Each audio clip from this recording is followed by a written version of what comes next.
What's up, everybody? Thank you for tapping in. You know who it is. Eddie here from the laboratory of recording podcasts from Anchor. Anyway, tonight we have a very special guest. I know I say this every time because all my guests are fucking special. Anyway, this human being has had a major impact on me when I was in a time where I didn't know who I was. And I talk about it pretty often. People that saved my life, literally. My wife being the main factor. She had some support. She had some people on her side that really believed in what she tried to do when she tried to save me via fitness. And this is one of the human beings that did it. I'm very excited to share him with you guys. I hope you listen to everything, hang on to every single word he says, because it's really rooted into care of others. Putting out feelings, emotions, support for the things that you care about more than just the fact that he owns a business that provides a focal point for your dreams and your goals physically to be achieved. He is the supporter of supporters. He raises you up when you need it. And his operation is solely based off of the impact he has on other human beings. He's a great man. He's an amazing future father. He's the person that everybody should try to aspire to be like in some way, shape, or form. And I love this guy, honestly. He's a brother for my life, and I really value him. I don't want to get all emotional and shit, but he really means a lot to me. So thanks for tapping in, guys. Hope you benefit from this as much as I did. As always, this is coming to you as a representative of hoping that you will be the best person possible for yourself, not for anybody else, not because someone told you need to change. Always be the best version of you. And let's break down these borders and dive right into some adverse things that create great human beings, because diamonds are always formed under pressure. Are you thinking about making a podcast? Spotify has a platform that lets you make one, and if I can figure it out, you definitely can too. You can create your own content all in one place for free with zero hangups and even earn money as soon as you get started. Spotify lets you record and edit episodes from your phone or computer so you can go mobile, just like I enjoy to do.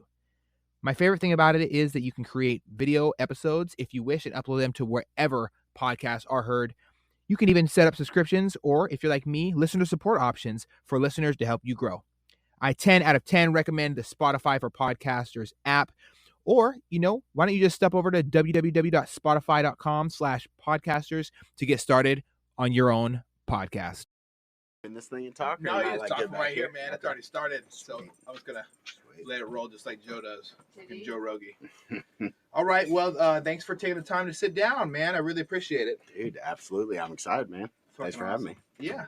So why don't you give me a little bit of background as far as, where you started, how you became an entrepreneur, the steps you take to do it, and also what influenced you to kind of take those steps.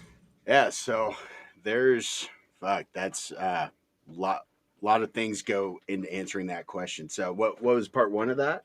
Was it like what got me started into wanting to be an entrepreneur, essentially? Yeah. So yeah, we'll start there. I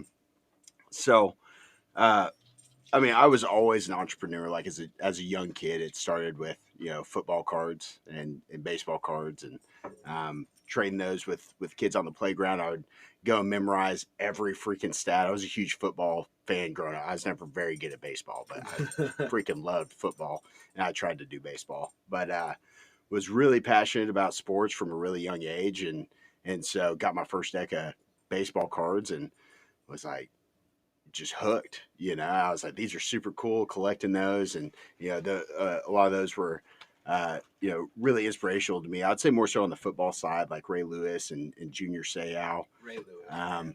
Jerome Bettis, the bus. That was the dude. So big, they had barely any pads. This guy was ginormous, and he just run into people. Yeah, it was insane as a running back. Being that beefy, it was just not. It was not normal, but he was still pretty quick, and so that really related to me as a young kid. I was a fat kid. My whole life growing up, I was an offensive lineman playing football. I could looking at you now, I could not believe that. Like I thought someone's lying here. Yeah, back in the day. So anyway, to tie that into how I became an entrepreneur, it started with football cards and trading cards and just building the best collection I could. And I guess that just followed me finally into my adulthood. It took me a while to come back to that. I went off on a pretty sideways, like not knowing what to do or who I was, which I think we all do, coming out of our coming out of our teens and then high school. And so eventually that's finally what led me back was, fitness and getting to help teach people how to become healthier and how to diet, how to work out.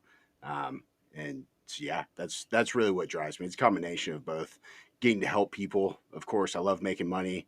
That part's cool, Yeah, that but part's cool. it more than anything, it's doubling down on really getting to help people, and so that's been the cool part of the journey so far. I really like that, man. I think it might have been Eric. Yeah, Mr. Big Dog Eric T. He might have said it. The greatest exchange of like currency you can have is the effect you have on other people, and I think you really embody that as a whole. So you got what brought you to fitness? I know you talked about loving sports. Is that what kind of steered you towards the fitness industry? Yeah, that was kind of the initial thing. I growing up, I started playing football whenever I was about 6 years old. I'm from Texas originally, and old Texas, Texas, baby, yeah, the land Lone of Star freedom, the State, Lone man. Star. Don't fuck with us. Yeah, I tell you Love what, nobody loves Texas more than Texans, man. We are very proud of our state, and even more than that, we're very proud of our football. Like that is Yes, sir. Are you Dallas, the Texans? What was yours? so honestly. So this is I feel like, and this might be controversial, but I think everybody at one time in their life has a single card that they can pull to switch teams. Yeah, They can only do it one time in their life for a football team. So I grew up. I was a Steelers fan because Jerome I Bettis. fucking love the Steelers, man. I was huge, dude. Yes. Terrible towel. I still have. Dude, the terrible towel. It was like, oh, black and yellow. Now it's gold, bro. Bro. It's gold. That's a golden. You got some knockoff towels, man. Yeah. So man, that was my shit, dude. Because it started with Jerome Bettis, and then like Hines Ward and Troy Polamalu. That James Harrison. That whole team was just fucking stacked, and it was like they were just electric. And Bill Cowher, the head coach at the time, was just he's one of the coldest fucking dudes to ever coach football. So I was a huge Steelers fan. I'd say most of my life growing up. I pulled that card after Jerome had retired, Hines had retired, Troy was gone. I was like, you know what? Like, I should root for fucking Texas. Like, I need to be a Texas guy. So Dallas Cowboys. I ended up I've trained at the Cowboys club. I went to all the Jay Novacek football camps growing up. So I was like, I was like I do like the Cowboys. I gotta come home. You gotta come home. I love it, dude. That's sick. So football, like that's really what initiated it. From the age of 6, I was like most other Texas kids. My only mission in life was to go pro in football. I was going to be in the NFL, and that was the only fucking option. Like, that's all I knew. I didn't, and that kind of thought process is heavily encouraged. If you're good at the sport, and so. I was an offensive lineman from a really early age, and so the coaches, I was always like, "Yo, like how do I get better? How do I go to the next level? I just need to get bigger. Right? I'm going to play offensive lineman, so I need to be. We ultimately ended up calling ourselves the Hog Squad, like the last team. The last time I was an offensive lineman, we were all just big bodies. And that's solid. Yeah, so Hog Squad. And that was the mentality. It was like we literally just want to get as large as humanly possible. It didn't matter if it was body fat, muscle, what the hell ever. Just get stacked. Like, yeah, dude, I was packing every 2 hours I was eating. And so I would go to school, I would go to high school with 6 peanut butter and jelly sandwiches packed in my backpack, and I'd have 4 Snickers bars. Oh, yeah. And if I'd have my 3 square meals, breakfast, lunch, dinner. But in between that, basically anytime I was like in between classes, I would just be scarfing down either a PB&J or a Snickers bar. And so it just got, which was not the way. Like, honestly, I could have been even more athletic, but I was about 300 pounds at my heaviest in high school playing right guard. And for a big body, I had some twinkle toes. I could still move decently quick. I was a pulling guard, and eventually, and I'd done really well in my high school career. I ended up going second team All State as a right guard, and in the state of Texas. In the state of Texas, man, that is pretty serious. So yeah, it was, and that was some of the most fun times of my life. Like I miss football every day. That was such an amazing experience, and it really helped kind of shape who I am in a lot of ways. It had, it did have some negative things that came out of it at the time. I think, but ultimately, I just had to put the work in to like recognize that and work through it. But I had so much of my identity was centered around football because of that culture. Um, that I didn't really know myself outside of football, which is a recipe for disaster Well, whenever it football definitely is is. inevitably eventually over. So what finally got me into fitness was really, it was after I'd wrapped up. I was in my senior year. I was trying everything I could to get to this next, the next progression for me to go to the NFL was, well, I need to go play college football. And so I visited with dozens of schools. It's a really competitive, like to go play D1 football. As you know, is like that is it's the cream of the crop. And as a 5'10", 5'10", 300-pound guy, um, I wasn't tall enough to play at the offensive line position. Um, and wasn't I was athletic, but I wasn't like, holy shit, this guy is like just insanely athletic. It was really what I was known for is my work ethic, like my game tapes. What I ultimately ended up going to Abilene Christian is where I took the scholarship. It was a D2 or D1 AA at the time. Um, and the thing the coach said, because like all of my film was offensive line, he ended up making me an offer. Hey, if you can lose 60 pounds in this next 6 months, I would like to offer you a scholarship, but I want you to play middle linebacker. And that was uncommon to offer a scholarship without even seeing me play middle linebacker. But what he said stood out is that on every single game tape piece of film that he watched from me, after a play gets done, after we score a touchdown, after another team scores a touchdown, it's really common for guys to like kind of trot or like walk off the field. It would just be dead fucking sprint. Yeah. Um, every time. And so that gave me that opportunity to go there. But ultimately, I had to figure out how to lose 60 pounds in order to go to this next level of playing college ball. So figured that out, went to Google, tried tons of different diets. I mean, one of the most insane diets I did was I literally ate 6 cans of tuna a day for about a month. I've heard that before. Bro. Oh, man. It was not, I still can't smell tuna to this day. Oh, man. So tried all the different fad diets. I went to GNC. I had, at the time I was working at Lifetime Fitness. And it's a huge gym franchise. Definitely is. And we have them out here kind of the Seattle area. They're pretty popular across the United States. Yeah. So huge gym franchise. And so like I had this huge paycheck and I was like, like I really need to lose this weight. Let me go get some supplements to get some help with that. And so I went to GNC and I had this, big old, to me it was a ton of money. I had $600 and I was like, man, I'm gonna get. And you're at 18 shredded right now? No, at this time I would have been. So I was always a year younger than everybody. I would have been 17. Yeah, you're balling, dude. Fuck people talking about it. Oh, dude. Yeah, I was fucking loaded, man. And so I go into GNC. I'm like, like this is what I'm trying to do. I need to lose 60 pounds. And they're like, bro, we got you. They get me lined up with the works. They give me everything. Yeah, mass gainer. Yeah, exactly. It's a selling point at GNC. You have to sell this. Yeah, fucking ridiculous. Gotta get their commissions. But I can't believe it. Yeah. So I wasted a ton of money doing that, and they didn't explain to me like, diet's a really key part of this. So I had no fucking clue. Like my idea of diet was PB&J and Snickers, like, and that's something they don't talk about in our school system. They don't tell us what a protein is, what a carb is, what a fat is. You know what? That really enraged me. So I went to a couple different schools, like 7 different schools growing up because of life and family breaking up, and Grandpa died with my father figure, and then I just failed all year and I got held back and got sent to a different school.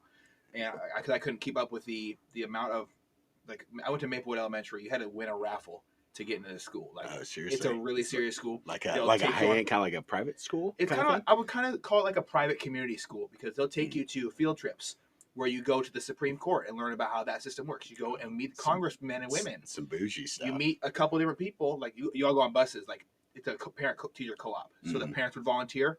We'd all go on field trips to the beach and look under rocks and study and see what we just learned in class. It's a Yeah. very So practical it's like approach active to learning. It's like the way, I don't know, people.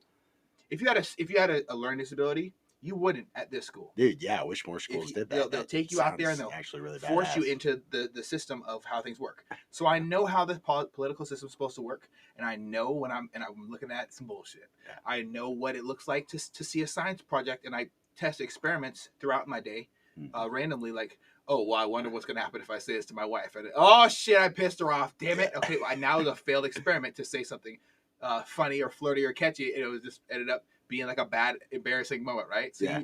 we all as humans do these experiments, and one of the craziest experiments I've ever seen happens every day at certain supplement stores, and they'll tell you, "Hey, brother, yeah, you got money. Come on here. Let's set you up with some stuff." Oh, I know every guy wants to get fucking jacked or shredded. You know what? Here's some mass gainer. There's about 1,600 calories per serving, and when you take 4 scoops of it, okay, a day at least, and do 10 minutes of cardio after you deadlift, and keep deadlifting. You don't need to worry about bench press because the chest's not supported. So you just, they'll tell you just any nonsense. Yeah. It has nothing to do with fitness, nothing to do with logic or logistics about how your muscle is supposed to take on a weight, nothing about static load on the muscle and how it breaks down the muscle fibers, nothing about you need to be in a calorie deficit for certain things, nothing about you need to eat clean for your body to function normally so you can lose the 14 pounds of shit that every human has in his waist normally.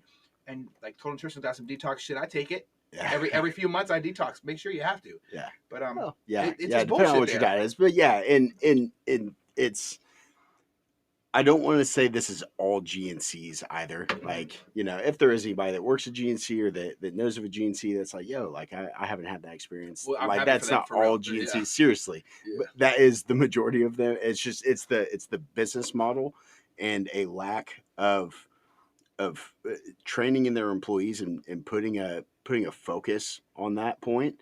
And some of that is due to the way that they incentivize their employees. Like, if you're going to give your employees more money on selling a particular product, no matter who it's to, of course you're going to have some shady shit going down. Like, yeah, everybody wants to make more money, so they're going to try to sell this mass gainer because that's the product of the month.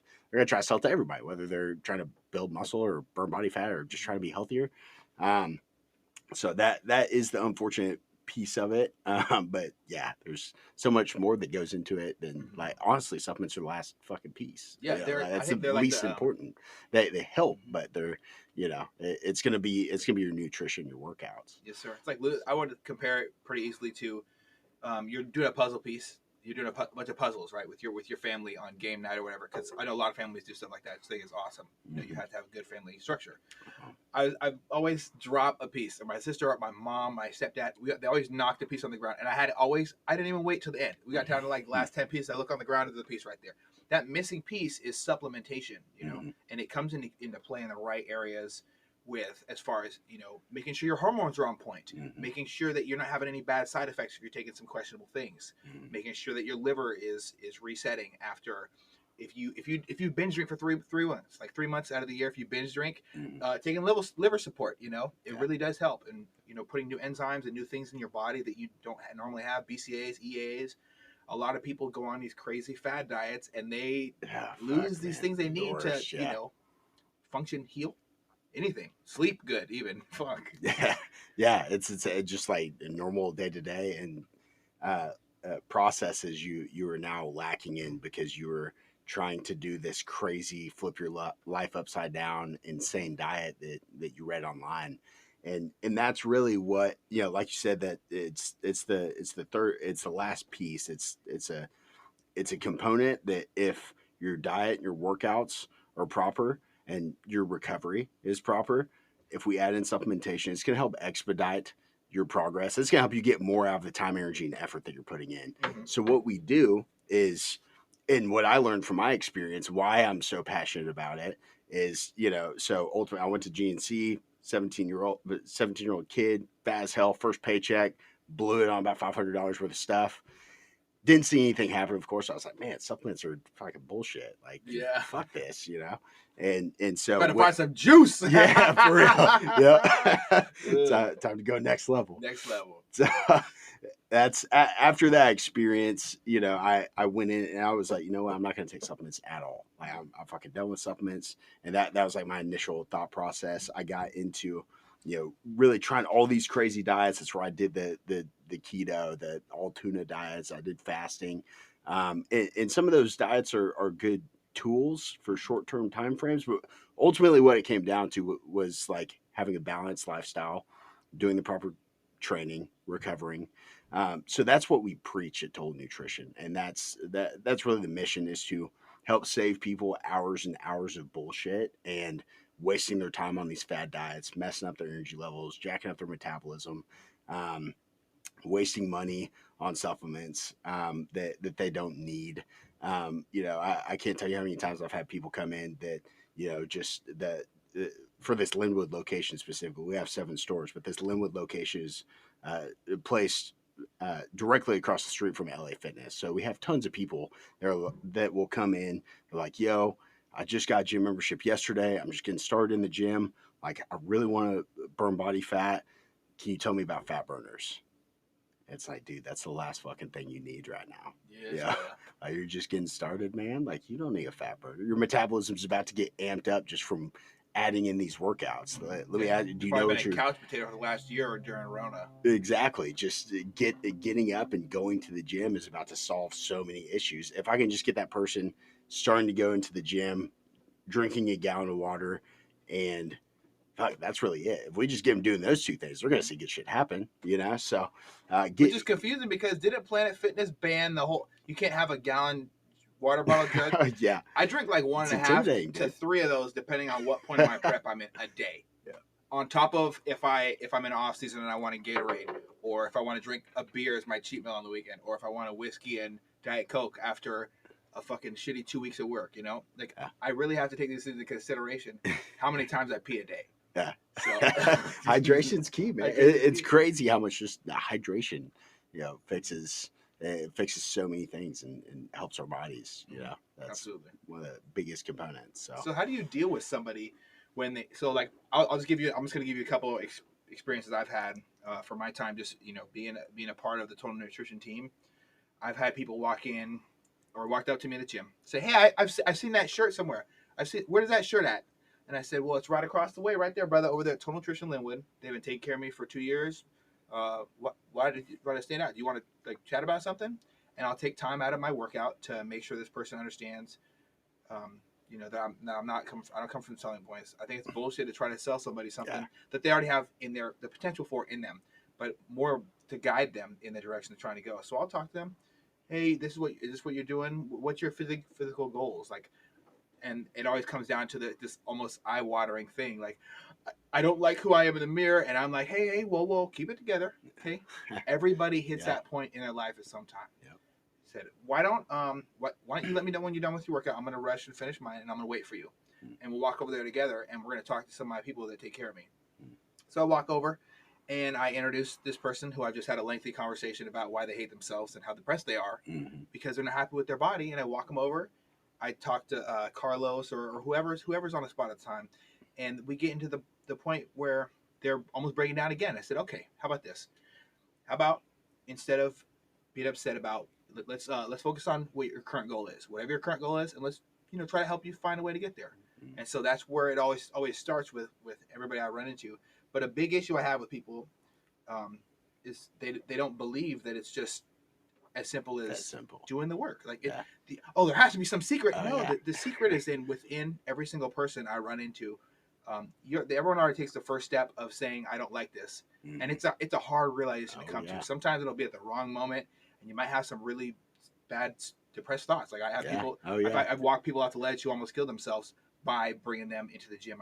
I've stopped people from addiction by bringing them to the gym. The gym is not about just iron and sweat like the movies portray it to be. It's not just a dude deadlifting in some short shorts with his nipples hanging out of some low cut tank tops going every time he lifts. It's about camaraderie. It's about building each other up. And a lot of people are afraid to get in the gym and just see what they can do. It's not about lifting the weight. It's about achieving whatever you want. Yeah. It could be, I want to lift heavy shit so I feel better about myself. It could be, I want to just meet new people in the gym. I want to interact with other human beings. Yeah. It could be, I want to heal from an injury. I know, like Kareem, like he had a horrible injury. He tore his ankle, Achilles tendon, I believe. Achilles, yep. And his legs are coming back up from that, and it's really hard for him to like press it because injuries, like my wife can tell you, my injuries do not go away over 1 year, like the doctor says. Yeah. No matter what, you have to be taking some off the wall shit for that. Yeah. Dude. But I've always been able to kind of associate with people on that level because I've had issues, and you guys were there for me all the way back in 2016. I got off the ship, all fucked up, scrawny, 132.5 pounds. I weighed myself when I came back after being like 170. Like 4 months later, I was in a bad spot, man. Yeah. Drinking every day and pissed off at the world and broke and fucking wiping down tables at 13 coins in Bellevue. I was like, fuck this shit sucks. I was in charge of 250 people in the Navy. I was the big boss. I got to drive the boat. Yeah. Drive the fucking Shit boat. Got flipped upside down. I pulled over the Coast Guard one time on my fucking boat. That's what I did. Yeah. Fucking hit it with the siren. I was armed too, so I got to fucking pull him over. But like, you people feel like they fell from some type of peak in their life, and it always turns into I don't know what to do, and it's very emotional. Yeah. And I always bring them in to see you guys because sponsorships aside, I really believe in what you guys do there. You guys lift people's up. You lift people up. They're at a dark place. You show them it's really that simple as 1, 2, 3, and you also tell them the truth, which is kind of weird because you guys need to make money, but tell them the truth and that you offer supplements that are real supplements, not some junk that you have to promote. What's your secret to dealing with people when they walk in the store falling apart? Well, I mean, and I appreciate that, and that's why you are a sponsored athlete. And like, you're honestly, out of all my years of working in this industry now, about 8 years, you're honestly the best sponsored athlete I've ever had. I appreciate that a lot. Culturally, after this. I'm telling you, dude, like culturally, you just get it. You get what we're talking about with this, and it's because you've been at the very bottom where you've hit your absolute lowest point, and you've seen what making these investments in your life with your health and with your fitness, how that pours over into all these other components of life, your financial, your relationships, your everything. And so when we run into clients that are in that place, I mean, it's the reason why we are so truthful and upfront is because that person, if they come in and they're at that place, or they just really have no clue where to start, the worst thing I can do is overwhelm them and affirm that mindset that they may have already had going in, that like, this isn't for me. This place isn't my scene. Like, there's all these, there's these meathead guys that have abs and like, super hot chicks, and like I'm not that. I could never be that. I don't deserve that, is really, whether they realize that or not, that's ultimately what they're telling themselves subconsciously.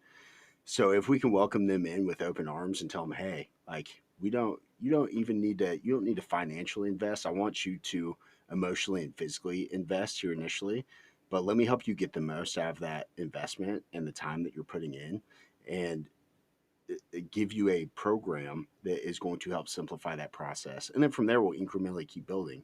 But by taking that approach, initially it shifts from them walking in really nervous and feeling like they don't belong to leaving empowered with actual advice that can be actionable right now.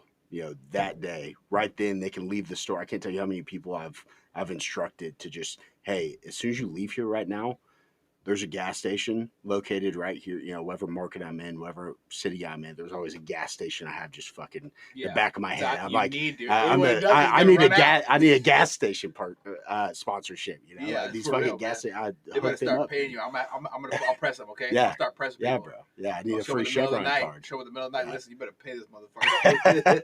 I help them sell so many fucking gallons of water. So, but I make people, as soon as they leave the store, I'm like, yo, I want you to leave here right now. There's a gas station right here, at this corner of this street.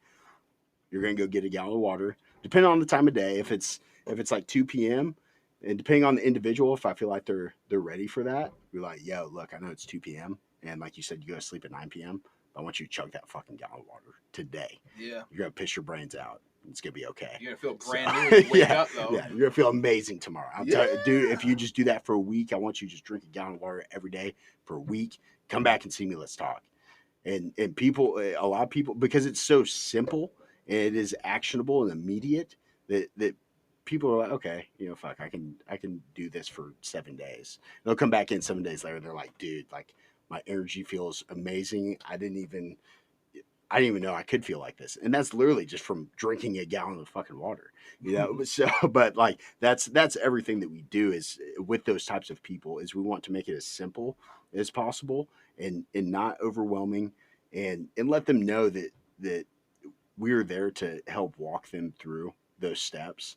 And that's ultimately what elicits change, and that's how, like, the selfish benefit, like, I love doing that. Just, I was in a really dark place. I didn't know myself, like, in multiple different parts of my life, and fitness saved me, lifting weights saved me.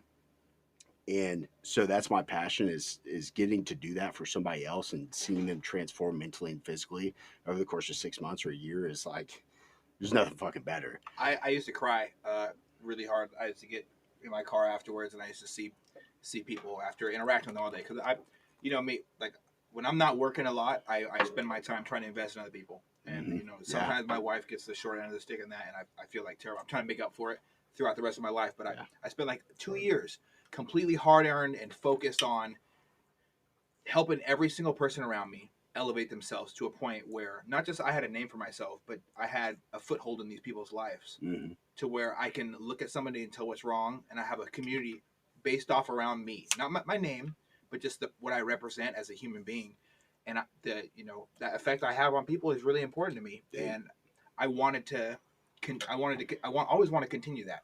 I'm never going to stop trying to, affect people. I'd rather spend more time with my family because I fucked off a lot of time. Like, I was in the Navy and now I'm back home. But if I'm not working and I'm in the gym, and if I'm in the gym, I'm not affecting other people. When I come home, I'm hanging out with my wife and my dogs and her family, which everyone in there is lovely. I want to have effect on everybody in a positive way. And it always started understanding that that's what my life should be about. Yeah. When I stepped into the gym.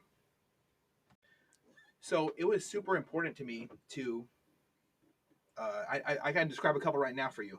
There's a couple that's over at LA Fitness on 99, and there's a lady who used to be overweight who's really been putting the work through the pandemic, and her super skinny boyfriend who's like skinny fat, but with back issues now from slouching his whole life. Yeah. So you'll see him wear the shoulder back pullers, right? And but they've been slamming it, and every other day they must come in that bitch, and they walk in, and they step on the scale, this magical scale you guys have, and the look on their face when I see them after the gym, because they'll stop there first, and then or they'll stop there right after, and I'll see them after they step out of the scale. They're usually either smiling or beaming, because they don't fuck off. They're set on their things.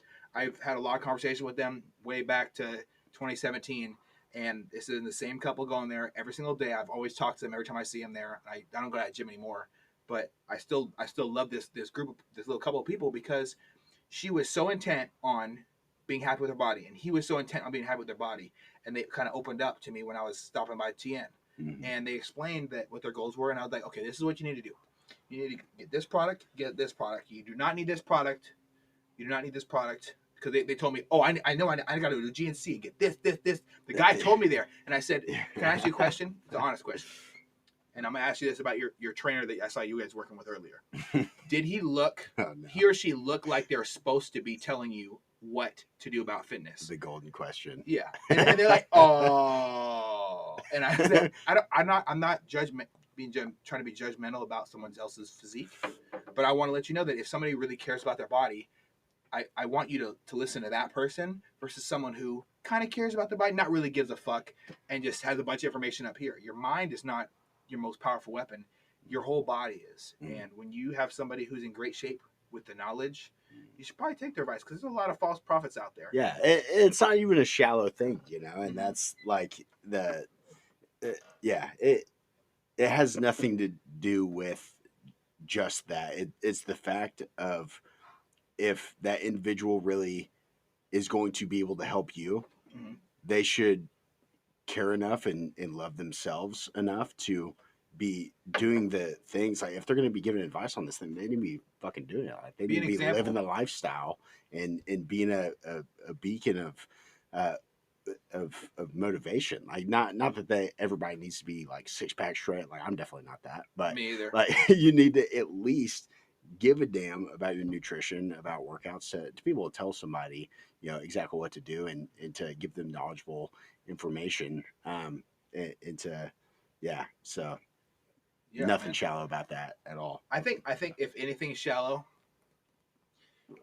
it would, maybe controversially, I'm going to say this, and I say a lot of Oh, controversial here we shit. go. I don't think it's the people that are in the fitness industry that are shallow, because like I come into contact with people and they're so like, I'm talking about fucking alphas, like they're prime specimen of what a human being can look like when they're eating good food that's good for their body. They're taking supplements to help them sleep if they're having trouble sleep. They take supplements to stop muscle mass from deteriorating if they overwork themselves in a crazy ass CrossFit workout. All these different people, alpha men and women, who are prime specimen of a human being's body, maxed out potential. Not no body fat, but but not any body fat that shouldn't be there just to keep them alive. Like just fine human beings that are like, if you took a fine tip Sharpie and you drew on some people's abdominal muscles, that's what I'm talking about. People I'm talking about, like they're prime specimen. Yeah. I can name like 100 of them, Yeah. but like in our area, the Pacific Northwest, there's this amazing thing that's taken over. Everybody's taken their life back into their hands. Yeah. And as not in a political stance, because I think that's not true at all,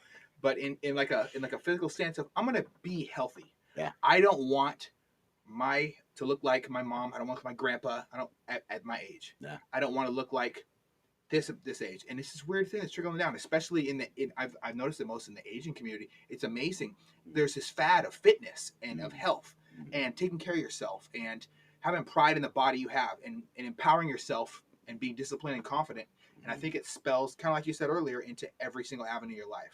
Yeah, bro. Yeah, a lot of those people, it's very rare that the people that are super in shape, and especially at that really high level, it's very rare that that same individual is not also very, very successful with their business, whatever they're doing, whatever their career is, in their relationships, etc. And that's not to say, like, obviously there are those outliers that nobody's perfect, but there are those outliers that are super self-absorbed and they're lifting weights and trying to be healthy for all the wrong reasons.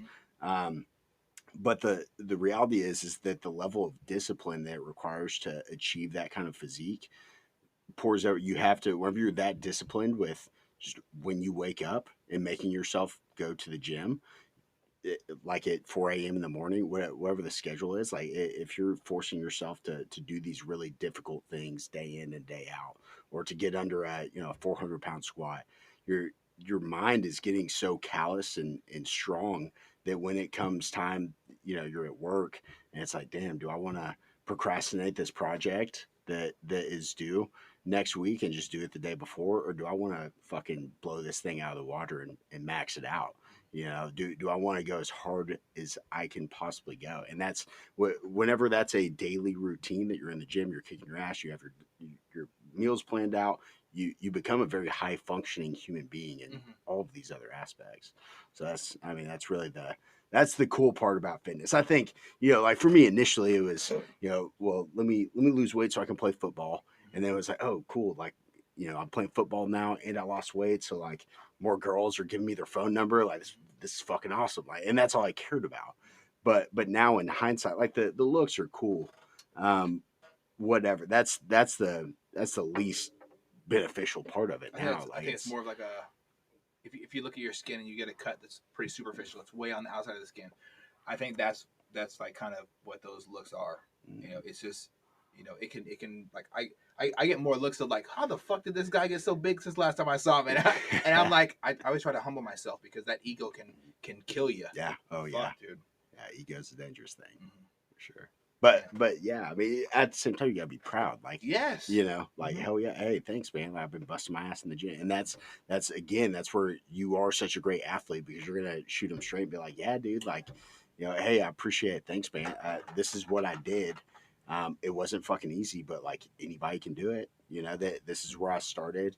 You know, and for those people that are like, yo, like I really want to do that. Like maybe I don't want to be as yoked as you are, but like No how one can wants I? to be as shredded as I get during a prep. Like, if I could explain to you I what it's wouldn't like want- when my that's- wife bumps into me and I collapse, like Yeah. 2 weeks out for a show, if she bumped into me when we were just walking by each other, Yeah. I'm like, hey, she's like, hey, even in our house, Yeah. I'll just look her in the eye and I'll look away and I'll get bumped by accident, right? Yeah. And I'll eat shit because I'm so weak. Yeah. Being that muscular Depleted, and that yeah. lean is not some No, great you're, accomplishment. You're cold all the time. You're looking to be judged on what muscle you have on your body, not Mhm. what life you have on your body. And I'm Mhm. pretty lifeless 2 weeks out, man. Like, fuck. Yeah. Fuck, yeah. Yeah. But I definitely do like when people compliment you.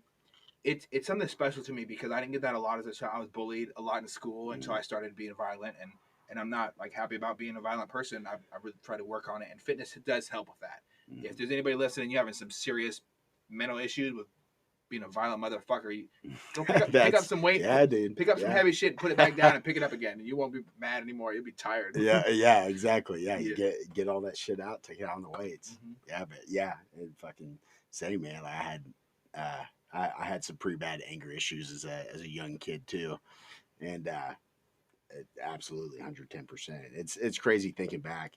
I mean, not even as a young kid. Fuck, I guess up into like probably being 19, 20 years old. But I was always the first, you know, like in middle school, if somebody was, you know, said something that I didn't like, it could just be something small and stupid. Like there was uh,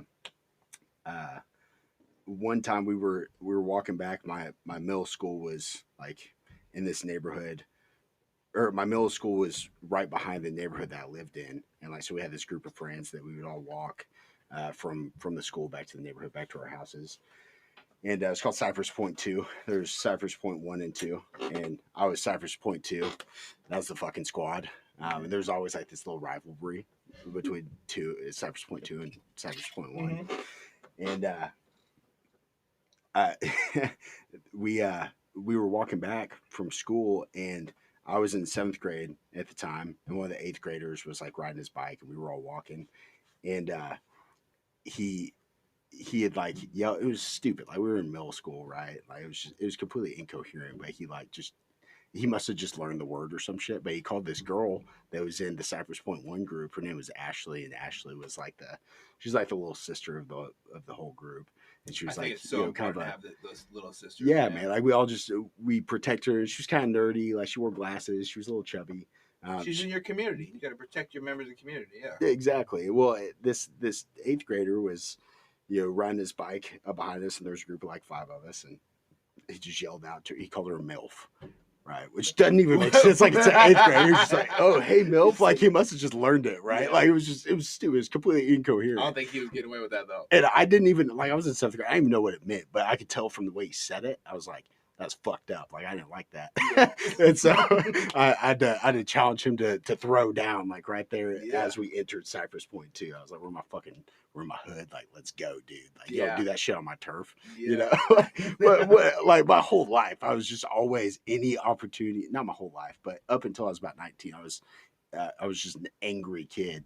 And it's funny, whenever I did really make that shift into fitness, that started to go away a lot quicker. And it wasn't just fitness and lifting weights. Like I had to dig really fucking deep and like try to understand why I think the way I think and why I am the way I am. And, you know, just like everybody else does, you go through fucked up stuff growing up, and you have, you know, our parents, I think, generally try to do their best, but they just don't know what they don't know. And so I had to work through a lot of things to ultimately resolve that, but I don't know that I would have been able to do it without fitness. So what? If you don't mind, let's talk about that a little bit, man. So because I don't understand, like, I know you love your mom to death. Was your dad in the picture? So my dad was. We lived with him up until I was about 2 years old. And he was a lost soul, man. You know, he came from my. To explain my dad, I have to explain my grandparents and who raised him. It wasn't completely my dad's fault. It never is. you know, it's a generational thing more often than not. Like it's generational until somebody finally comes in. They're like, "Yo, I'm breaking this generational curse, and like we're gonna do it different going forward." And so I'm really fortunate, really blessed that I get the opportunity to do that. And I wouldn't have been able to do that without my mom, being who she is and what she's done. But we lived with my biological dad until I was two. Oh, his parents. So I call him Nana and JJ. Um, and JJ is a fucking G. Like he's a beast. He just turned 87 years old, and this guy still goes skiing. He's running up and Your down on dad the or beach. you're talking like grandpa? My biological dad's dad. Okay. And just a really awesome guy inside, not super genuine. However, not much of a father figure at all. He's originally from Lebanon. He's full blood Holy Lebanese shit. from the island. And this dude came over whenever he was like 17 years old and had no money. Like he grew up in a house, he had 12 siblings. And so like again, the generational thing, his parents, it was really just his mom and his dad was always off working, like just trying to be able to fucking afford to feed these 13 mouths. And so he didn't have much of a dad growing up. And um, my JJ was super smart in school, was always, you know, like kind of stood out. And so he's like, hey, you know what? Like, I'm gonna start a new life. I'm going to America. And so he came over on the boat, didn't have any money, and got a job as a janitor at the University of Tulsa. I'm sorry, it was the University of Oklahoma, OU. By the way, Boomer Sooner, huge OU Yes. fan. OU is Um, a great school. Man, those are the boys. Uh, so he got a job as a janitor at 17, and all he knew is that he was going to go to school at OU. He was going to get a degree, and so worked as a janitor for like 2 years, and then finally had like saved up enough money to where he could start going to school, and graduated with his degree in petroleum engineering and went on to build this super illustrious career. He just now retired, probably like 4 years ago. He'd been about 82 or 83 whenever he officially retired. But he was a petroleum engineer. He's in the Petroleum Engineering Hall of Fame. His name is Jamal Azar, and dude just had an amazing career. My his wife, my grandma, who I call Nana. I like that name, honey. Honey, I want to be called. I want. I want to. We got to find a man's name for Nana. I want that. Yeah. What's your middle initial?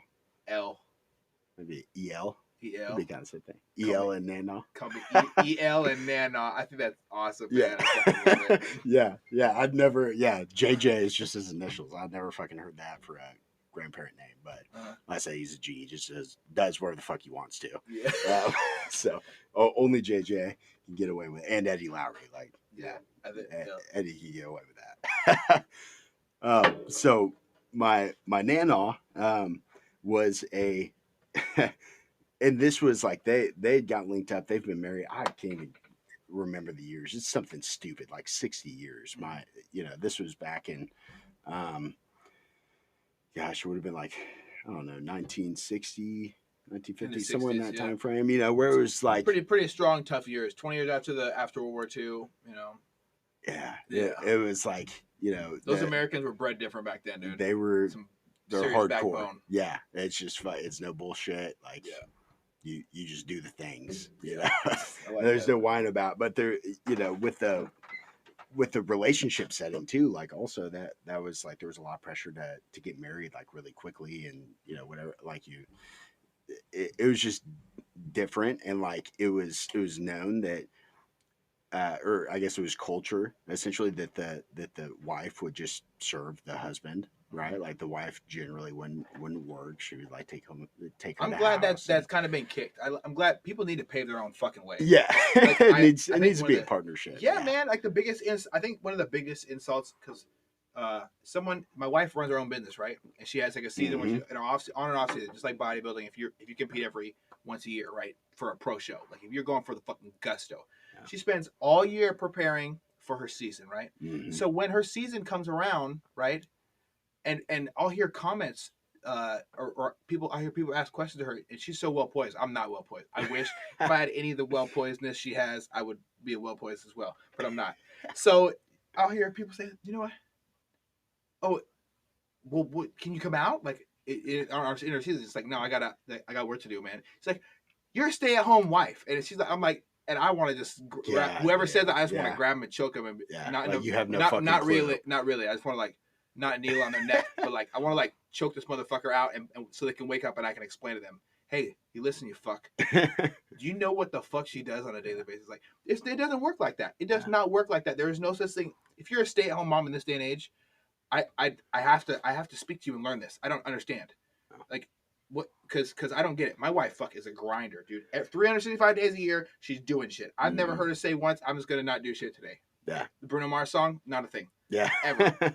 So like the whole stamp, like the wife's supposed to care to the husband and shit like that. Like you gotta put in. Like I see you do it with your relationship, right? Yeah. Your lady just graduated college, correct? Well, so Jess is she's been out of school for like about a year and a half now, but she's got 2 degrees, and you know she's been out of school for a year and a half, but she's been working with the organization that she's with for the last 7 years, and has moved up to like a extremely high executive level position at 27 years old, the youngest to ever be in that executive team. The next youngest person in that executive team is, I think they're like mid to late 30s. So just super impressive. And that was one of the first things, like, what's meeting funny? her I the really way think she you and carried her herself. are gonna be together forever, right? Oh, dude. So I'm gonna say this, and 100%. hopefully so. 110%. Your guys' grandkids are gonna talk about their Mima just like that. Yeah. Oh yeah. And but she was the youngest, and she did this. Like, it's so beautiful to have this huge shift of life in what fucking another 60 years. We're great now. We are great. Yeah. As Americans in this country. Yeah, bro. It's the dream to be able to. It doesn't matter what you come from or where you come from. You can, if you put that focus and put the investment into reshaping yourself to reach whatever goal, like you fucking can. Yeah. And that's the cool part. So, and her and I both, come from very, very humble beginnings. So yeah, we're, but, and like you said, with Ree, like, that's so crucial, as men, to have partners that are not inferior, but our equals or greater, like, in certain circumstances. Yeah. I think it's a balance. Pieces, like brother. there's, because it's just inherently, like, women are going to be way better at certain things, or like, depending on the person, their personality, they're going to have their strengths. We're going to have our weaknesses. Yeah. And so when you can find somebody that y'all fill those gaps for one another, it's amazing. 1 in a million. And I think your lady is as well, brother, for real. Yeah. I'm super happy for you. But your grandma is so Nana. She's fucking awesome. So right? Nana's the shit. Nana is the sweet, like, she's fucking classy. Whenever you think about grandma, that, like, as soon as I didn't, I'll come back around to this, but I didn't actually meet or get to know them until I was about 19 years old. And like, I knew them as a baby.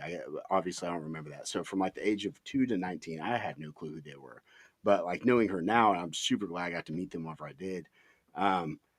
Nana is like, wherever you walk in the house, it's like, hey, when's the last time you ate? Like, let me cook you something. Like, Nana's a fucking Southern comfort, man, the best. Like, she's just the best. You were always super well fed.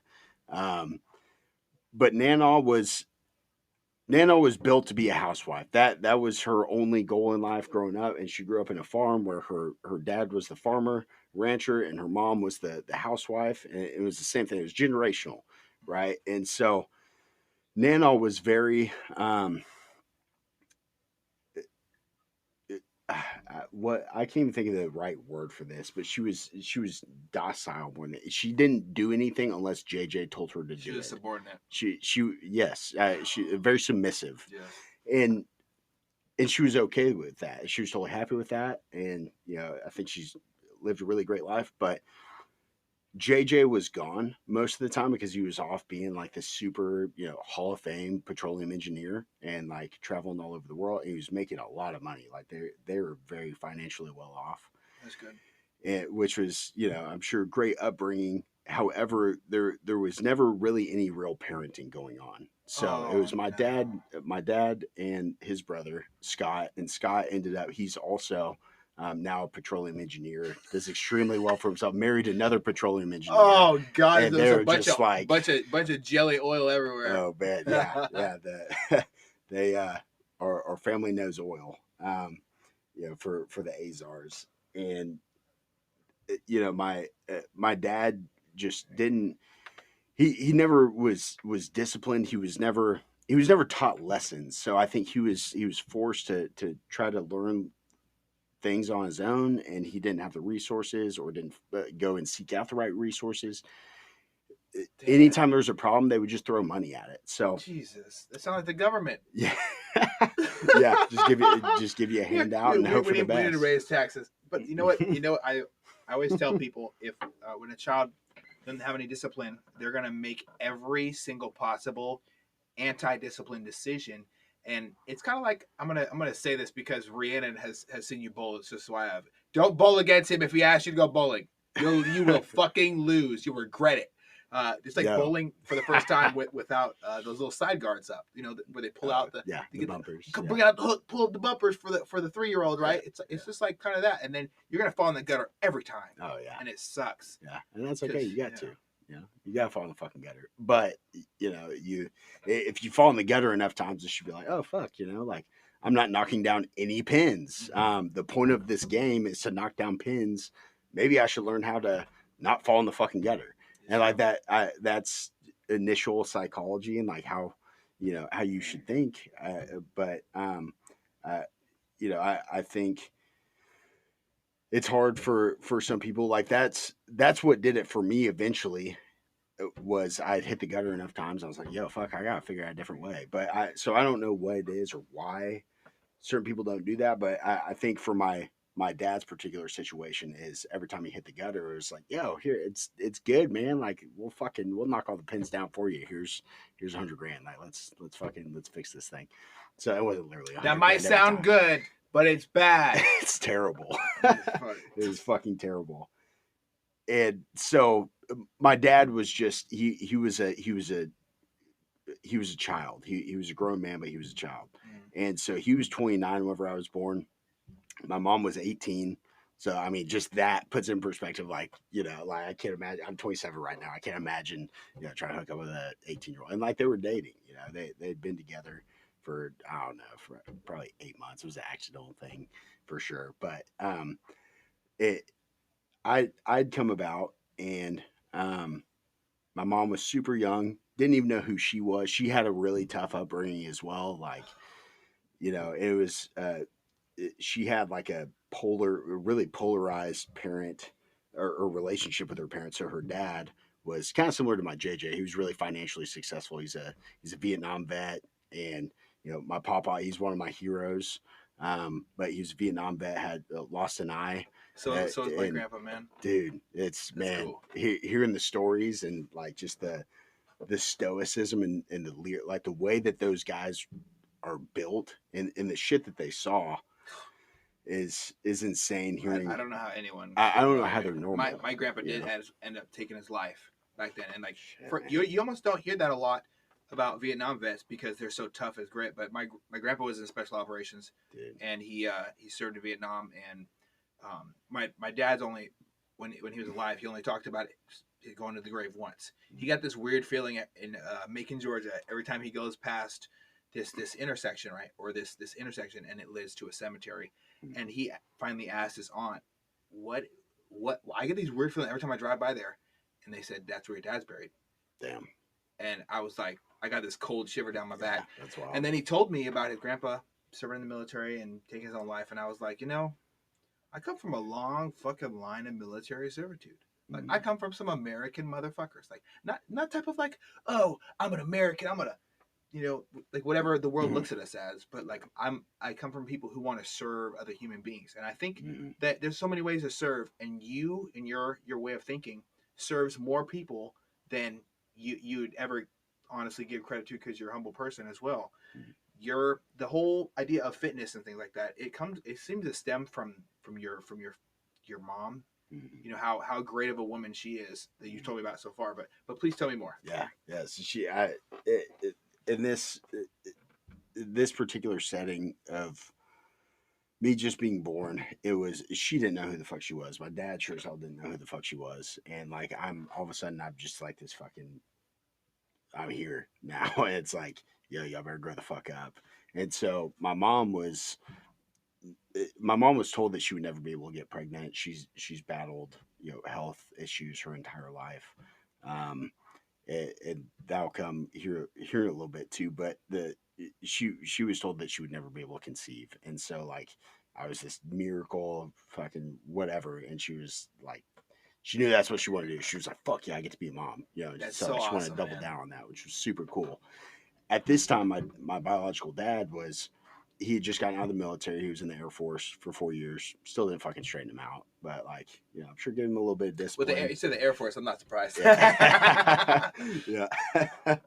Yeah, so it was crazy. I actually just found out I owned the Total Nutrition in Minot, North Dakota. It's massive Air Force base Massive out Air there. Force base. That's where he was stationed. I had no fucking clue until it was like Holy shit. right after I bought the store. I told my grandparents the great news, and they were like, "Wow, we've actually been there. That's where your dad was stationed for his whole career." I was like, "Oh shit, that's super cool." So That's some yeah, dude, out in the you middle got of some fucking nowhere. spiritual shit, Yeah, dude. yeah, I it's tell cool, you. man. So it's like generational curse breaking on multiple levels. Now I'm in Minot, North Dakota, and And you're a doing miracle way baby. better, doing way better shit Yeah. than hopefully what he was doing. So, um, anyway, my dad was not prepared for that shift in life. My mom went into like full blown mama bear mode, and uh, he just coming out of the Air Force. He wanted to open a business. He's a huge drinker. Uh, he was a huge drinker. Like basically just partied, and that's what he did. He liked to have a good time. Which I'm the same way. Like I definitely got that in my genes. But he didn't know when or how to turn it off. Like it just everything revolved around fuck. Like let's party. And so after he got out of the Air Force, didn't really know what he wanted to do, and he was like, "Yo, like I should open a liquor store." And so my grandparents were like, "Yeah, great idea. Let's give an alcoholic fucking $75,000 to go open up liquor stores." And so, and so that just like that accentuated it. And he was, he um had a really bad temper, and I saw a lot of that myself as well. I said just being super short fused. My whole life as a kid growing up, but he had like a really really bad temper, and it wasn't. Uh, he didn't have he didn't have the tools to deal with it, and he didn't know any better to know that like what I'm doing is not rational. But there's so many stories, and I obviously don't remember it, but um, of him like having a shotgun in my mom's mouth, and like Jesus because Christ. like this particular circumstance, they were having a house party, and his house was like kind of the party spot, and so they would have friends over, and they'd be drinking a shit ton of alcohol. There were drugs involved, and like a guy would be talking to my mom, and it would be like legitimate, like Saying hi or nothing whatever. bad. Yeah, just talking, and like it would just the fact that this dude was even exchanging words, and that my mom was exchanging words back, and some of this I think comes from the Lebanese culture of like what he grew up watching my JJ and Nana go through. Like it was very much Extreme. very extreme. Extreme Like it was disrespect. If you circumstances. even looked in the direction of another dude, it was like that's fucking you're disrespecting me. Like I That's really interesting. you live to serve me, and so I think some of that was like subliminal. I just man was a super jealous person. Was it a religious thing as well? Is it like tied in with it with the cultural beliefs? Or no, I don't know that it's religious. I like my JJ isn't even um isn't religious necessarily, Okay. but not religious, but a like a cultural belief. Yes. Really is just like the women are there to serve the men. Like if you're married, that's just how the operation of events is. And so whatever, he cleared the whole house out, put a shotgun in her mouth, and was like, if you ever fucking talk to anybody else like that, I'm going to blow your brains out. And at this point, I'm like 6 months old. And so just a very, very abusive relationship. Eventually, like at 2 years old, my mom is like, I gotta get the fuck out of here. Like, I can't stay here. If I do, he's either going to kill me, or he's going to, like, me as in my mom, or he's going to kill me, literally. So he's just off his rocker. Had a lot of demons that he had no way of battling. And so we escaped, like literally escaped in the middle of the night, and moved down to Texas and moved in with my pawpaw, and my mama. So those are the other grandparents. I like this. Yeah. I do the names and just my shit. I love it. I think there's nothing more beautiful than that. Yeah. Just being an individual as a grandparent or or as a mom and dad. I want to commend your mom, man. Like, if I was ever able to meet her, I'd love to just shake her hand and thank her, because that is such a huge thing. I think I've had a lot of experiences with domestic violence around me growing up, and seeing it firsthand in my teenage years. I was I would say, on a scale of how forgiving I am, I was probably about like negative 900,000%. Like, if I saw something wrong, I used whatever violence I thought was appropriate to meet that, because that's what I got told was okay. Yeah. Because I came into contact with people like, and not to throw dirt on his grave, but like my dad, he wasn't. I don't think he knew how to be a father either. Like I said, his dad killed himself. I don't know when. I don't know what the experience was. It was hard to get my dad to talk about anything traumatic, because after his mom died, he was just fucking. He lost his spine, bro. Like, his mom was gone. He was an alcoholic, and me and him got in a lot of fist fights, and he was like fucking 6'1" and like 230 pounds of fighting since he was 4, and I was like 16 and 130 pounds of fighting since I was like 8. And it's a hard matchup. We butted heads in the room we're sitting in a lot. Like, we butted a lot of heads for the time that we lived here, and it was kind of tough for me to kind of understand who he was and who I was, because I spent 17 years without knowing him, or 16 years without knowing him. It was really hard for me to kind of materialize who I was, and I was just a lost, like you said, a lost fucking soul. I had no bearing. I was I use the phrase a lot when I was in the Navy. I was lost at sea. I had no idea who I was. Yeah. And it was just violent. Dangerous place to be. Violent. Yeah. Just it's the worst place to be. Fucking pick on me. Yeah. Okay. Wait till we're out of school. Yeah. And I follow you home. Sit on the bus, back, quiet, put up, not saying a word, and I fucking, hey man, I really don't like what you said to me. Oh, I don't give a fuck. Fight. Yeah. And I'm throwing hands as fast as I can. As fast as I can. Option. Yeah. I'll address it first. You know what I'm saying? I'm not like a little bitch or nothing. But you have to address things. I think people bring to you. But my dad was not. Sometimes people say grass isn't always greener on the other side. Oh, yeah. I had a stepdad, sort of 36 years in the Air Force, one of my biggest heroes. One of my, we got a fucked up broken family. It's all every single edge is jagged, bro. It's like a big piece of glass. Same, bro. Yeah, that hit every single corner, and every single edge is jagged. So my family is split in a bunch of parts, but it was really cool for me to meet my dad, the person who gave birth to me, the person who was in a relationship, so in love with my mom. And to the point where it was another toxic relationship. And when, right, 7 days, a lot of people don't know this story, but 7 days before he put his hands on me, like the last time was 7 days before I left for the Navy. And like, he came in my room. I was fucking with my boy Cody. We were just bullshitting, right? And cause I was about to leave, like 7 days, I'm fucking out of here. Yeah. I'm gone, go to boot camp, fucking military shit, right? Yeah. I was gonna fucking shoot a terrorist. Yeah. I was so pumped. I was like, I'm gonna kill. I cannot wait. I'm gonna drink the blood of my enemy. Yeah, you answer nobody. You're on top of the fucking world.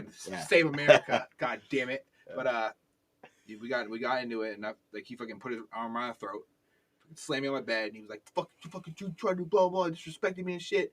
And he back. I'm like, what the fuck are you talking about? He backhanded me, and I'm like, all right, this is it. I say, really like that, and I just started fighting from the ground, bro. I've always fought from the ground. I don't do fight well. If I could fight standing up, I'm gonna probably take to the ground, because I do better having someone above me, like that pressure of death. Yeah, well, you're a pretty tall, diamonds, like, bro. Lanky guy. Yeah. I know, but I can't. I'm not as fast. Like, I'm heavy now, right? So I'll go to the ground. I'm right on my back, dude. Come on down. come on down, let's do this. You're gonna get choked out, but Yeah. and then punched along the way, right? But it's really tough for me to get away from the emotional thing, kind of sector. Whenever I hear about somebody's dad being poor with their mom, because my mom's been hurt by things, and she won't even talk with me about it, and it kind of sucks because it sounds stupid as fuck that I said that. I'm sorry. It's really difficult for me to imagine her going through something like that and me not being able to stop it. Yeah. That's the honest, open heart, emotional bullshit, right? Yeah. But like, I really listen to your shit, and I'm like, fuck, dude, your mom is now like, if I could write all this down that you just told me, put it on a wall with a picture of her.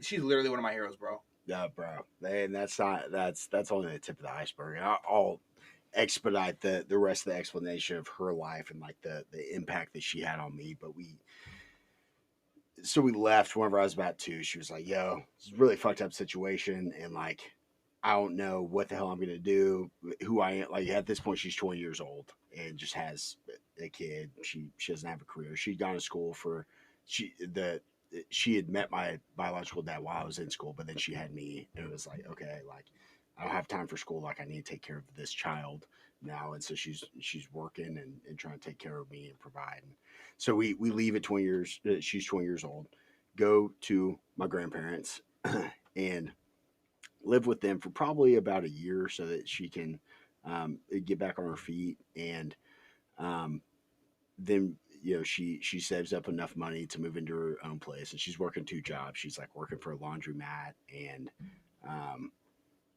what's the other job that she had this time? I don't remember. It wasn't. She was working a base level job. It was like a retail operation. Like, she's working at a front desk, like just trying to fucking get whatever money she could. And so she'd finally been able to move into her own place. This time, I'm about 3-4 years old, and she starts getting into where she really kicked off. It was called Sabre, which ultimately got bought out by, I can't remember the name of the company, but it's a travel agency. It had the Gnome. Travelocity. That's yes. my shit. Yeah, Sabre ended up ultimately buying, or Travelocity bought Sabre out like 10 years down the road or something. Yeah. But, so she started like really base level. She was like front desk, like receptionist there, and had started to work her way up, was doing really well in her career, and was like providing for us. She wasn't rich by any means. Like, we lived in this really tiny duplex, and right next door was her sister and her husband, which was really cool. So like, growing up, I'm an only child. I have a sister, but she comes later. I didn't know her. She was from my biological dad. But growing up, I was really close with my cousins, Tyler and Nick, and so that was really cool getting to live right next door to them. Anyway, that goes on for about 3 years. At this point, I'm 6 years old. She meets my first stepdad. His name is Johnny, and Johnny is a fucking good old boy. Like, he's whenever you think of a Texas redneck, that's Johnny I've Holcomb. heard good old boy in a lot of different things. I thought, he was a racist fuck. No. So he's just a good old Texas guy, right?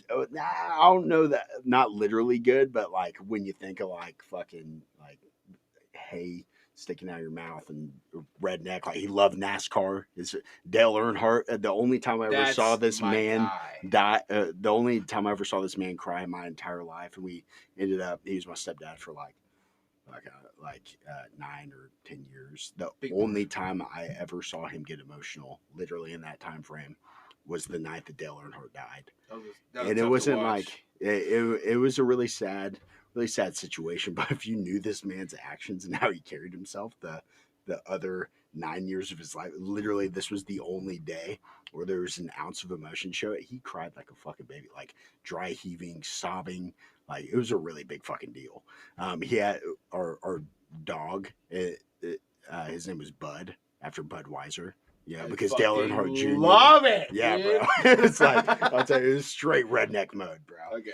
And so my mom meets him when I'm about 6, and they hit it off initially, and like, they've been hanging out for a couple weeks, but he's obviously a fucking redneck, but he makes really good money because he's a master electrician for this company called High Tech. Big baller. And so my mom is like, my in my papa, her dad, um, going back to her upbringing was, like I said, really, really polarized. My papa was after Vietnam had gotten out, and he was a pretty emotionless dude for, I would say, really here up until like the last 5 years, was just a stone cold guy. I think a lot of that was due to Vietnam. It took him up until 5 years ago to even talk about any of it.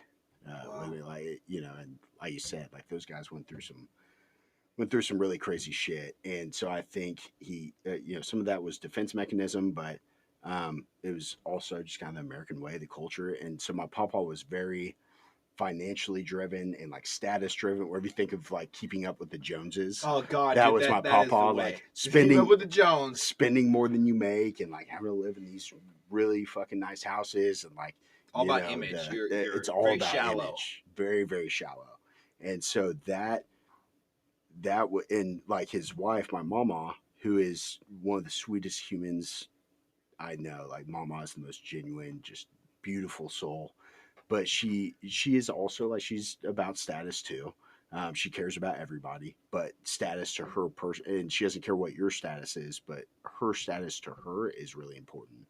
Uh, so that was what she grew up with her dad, and then her mom uh, had her mom and her dad had 5 kids together, and basically Papa had left her mom.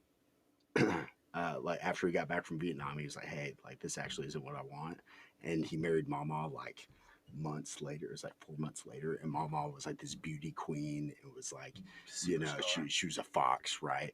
And like she was 10 years younger than my grandma, and like so grandma was like this spiteful, jealous, like he did this because he wanted to cheat on me, whatever. And like it really wasn't the case, but like my grandma's kind of crazy.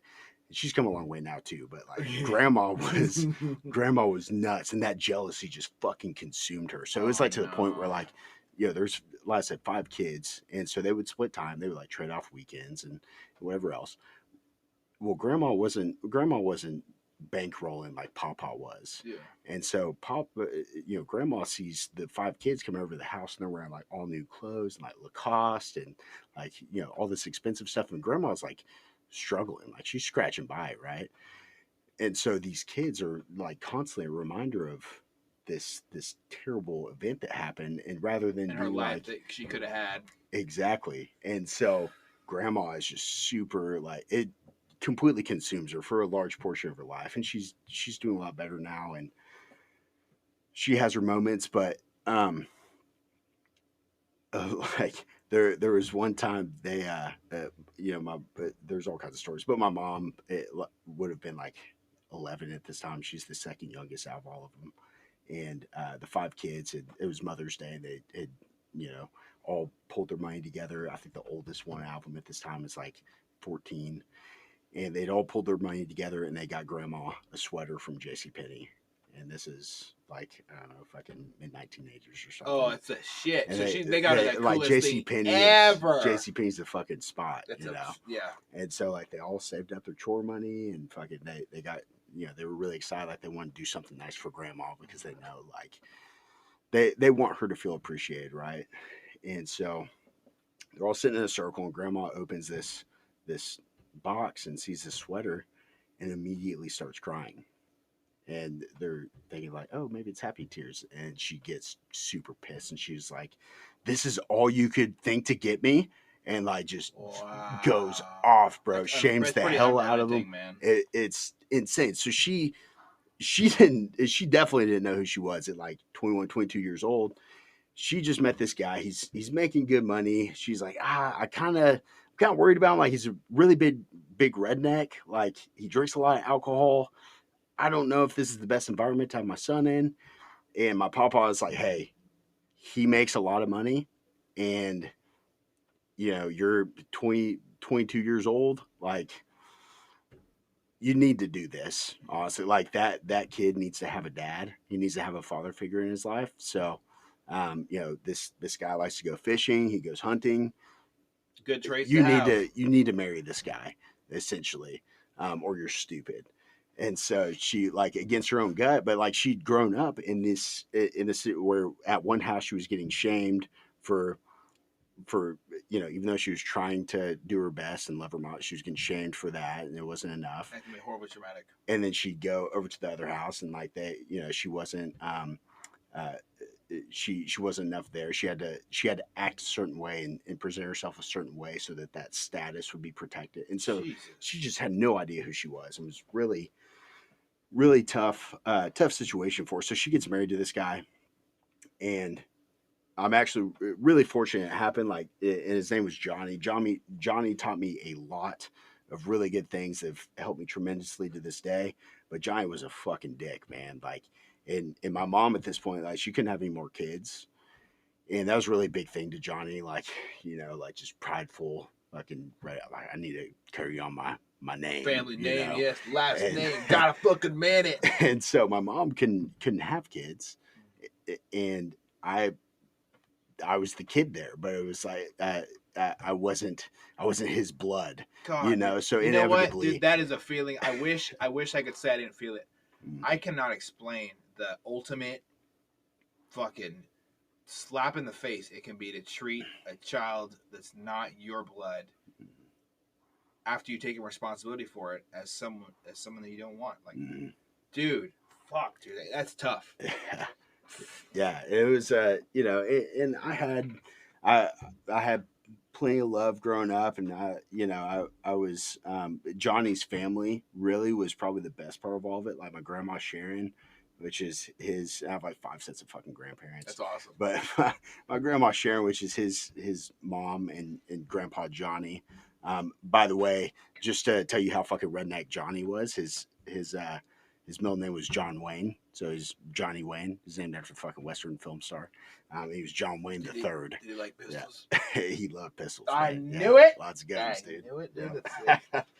That's But so I had, fortunately, his family that came with him were really really influential in my life, and it was a good thing at the time.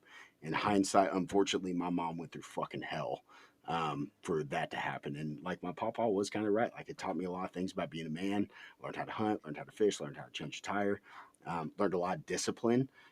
Johnny was, although he was an alcoholic and he was completely unreasonable, he was very disciplined, very organized. Like I would get my ass beat if I left my socks in the living room.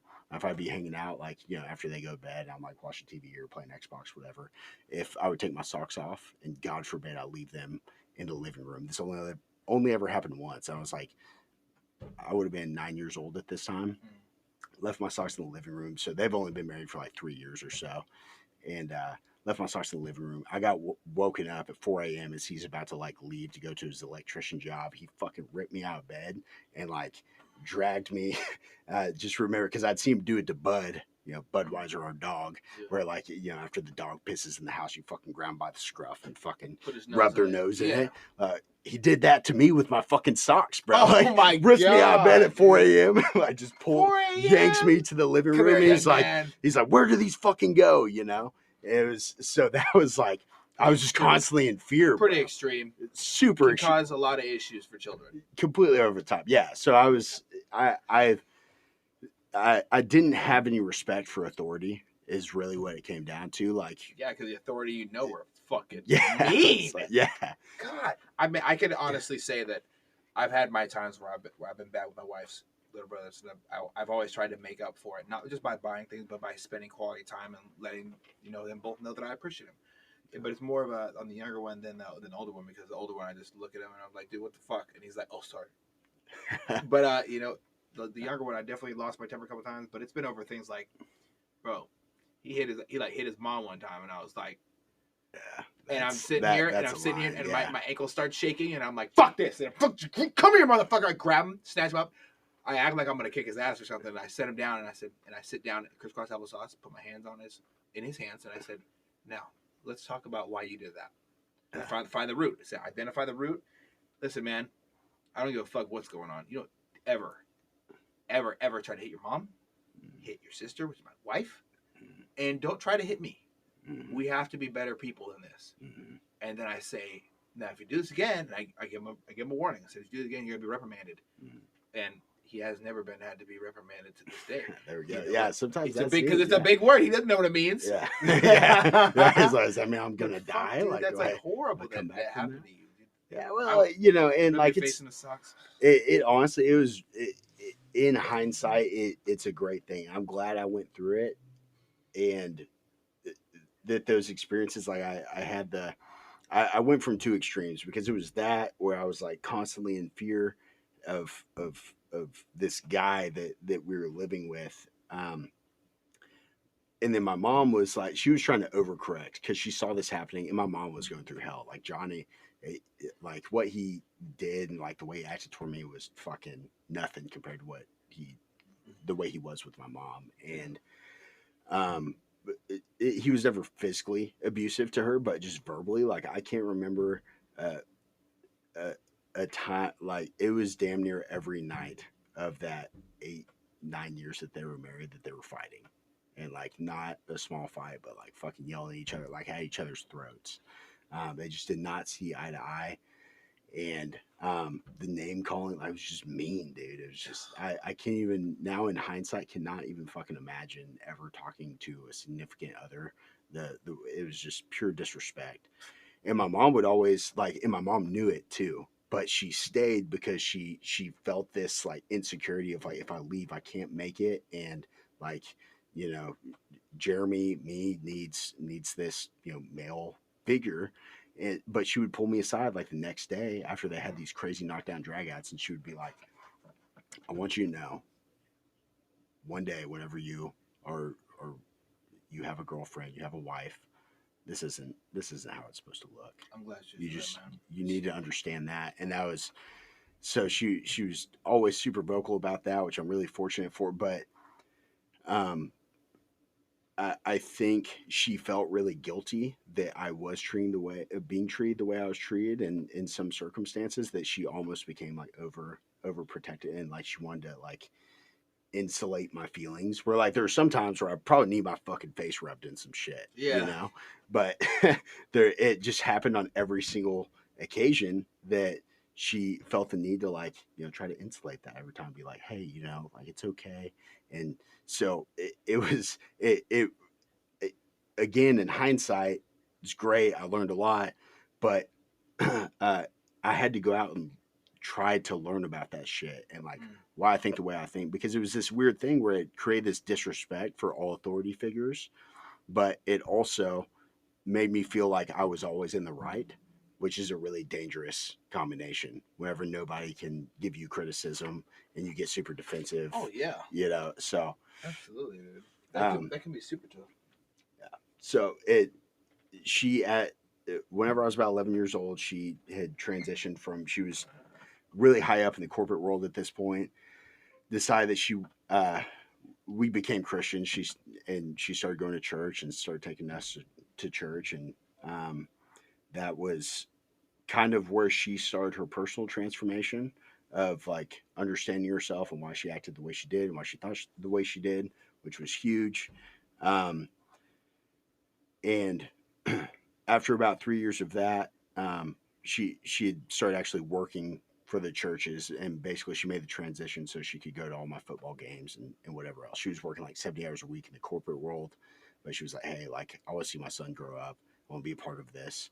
And so she did that for me, and got into church, got really religious, and like went through some crazy, like she went through some extreme religious bouts. Like the initial 2 years were fucking nuts. Like she was, you know, anointing the house, and which is cool. Like I think there's a place for that, but she was just at such an extreme because she had found this resolve where she'd felt so aimless for so long. I think, and now she had a direction, like somewhere she belonged, that she just dove in really deep. Like it got to the point she burned all of my Pokemon cards. Like I had, I was a Pokemon card collector. I think it's very comfortable to say that certain things can be deemed to the extreme.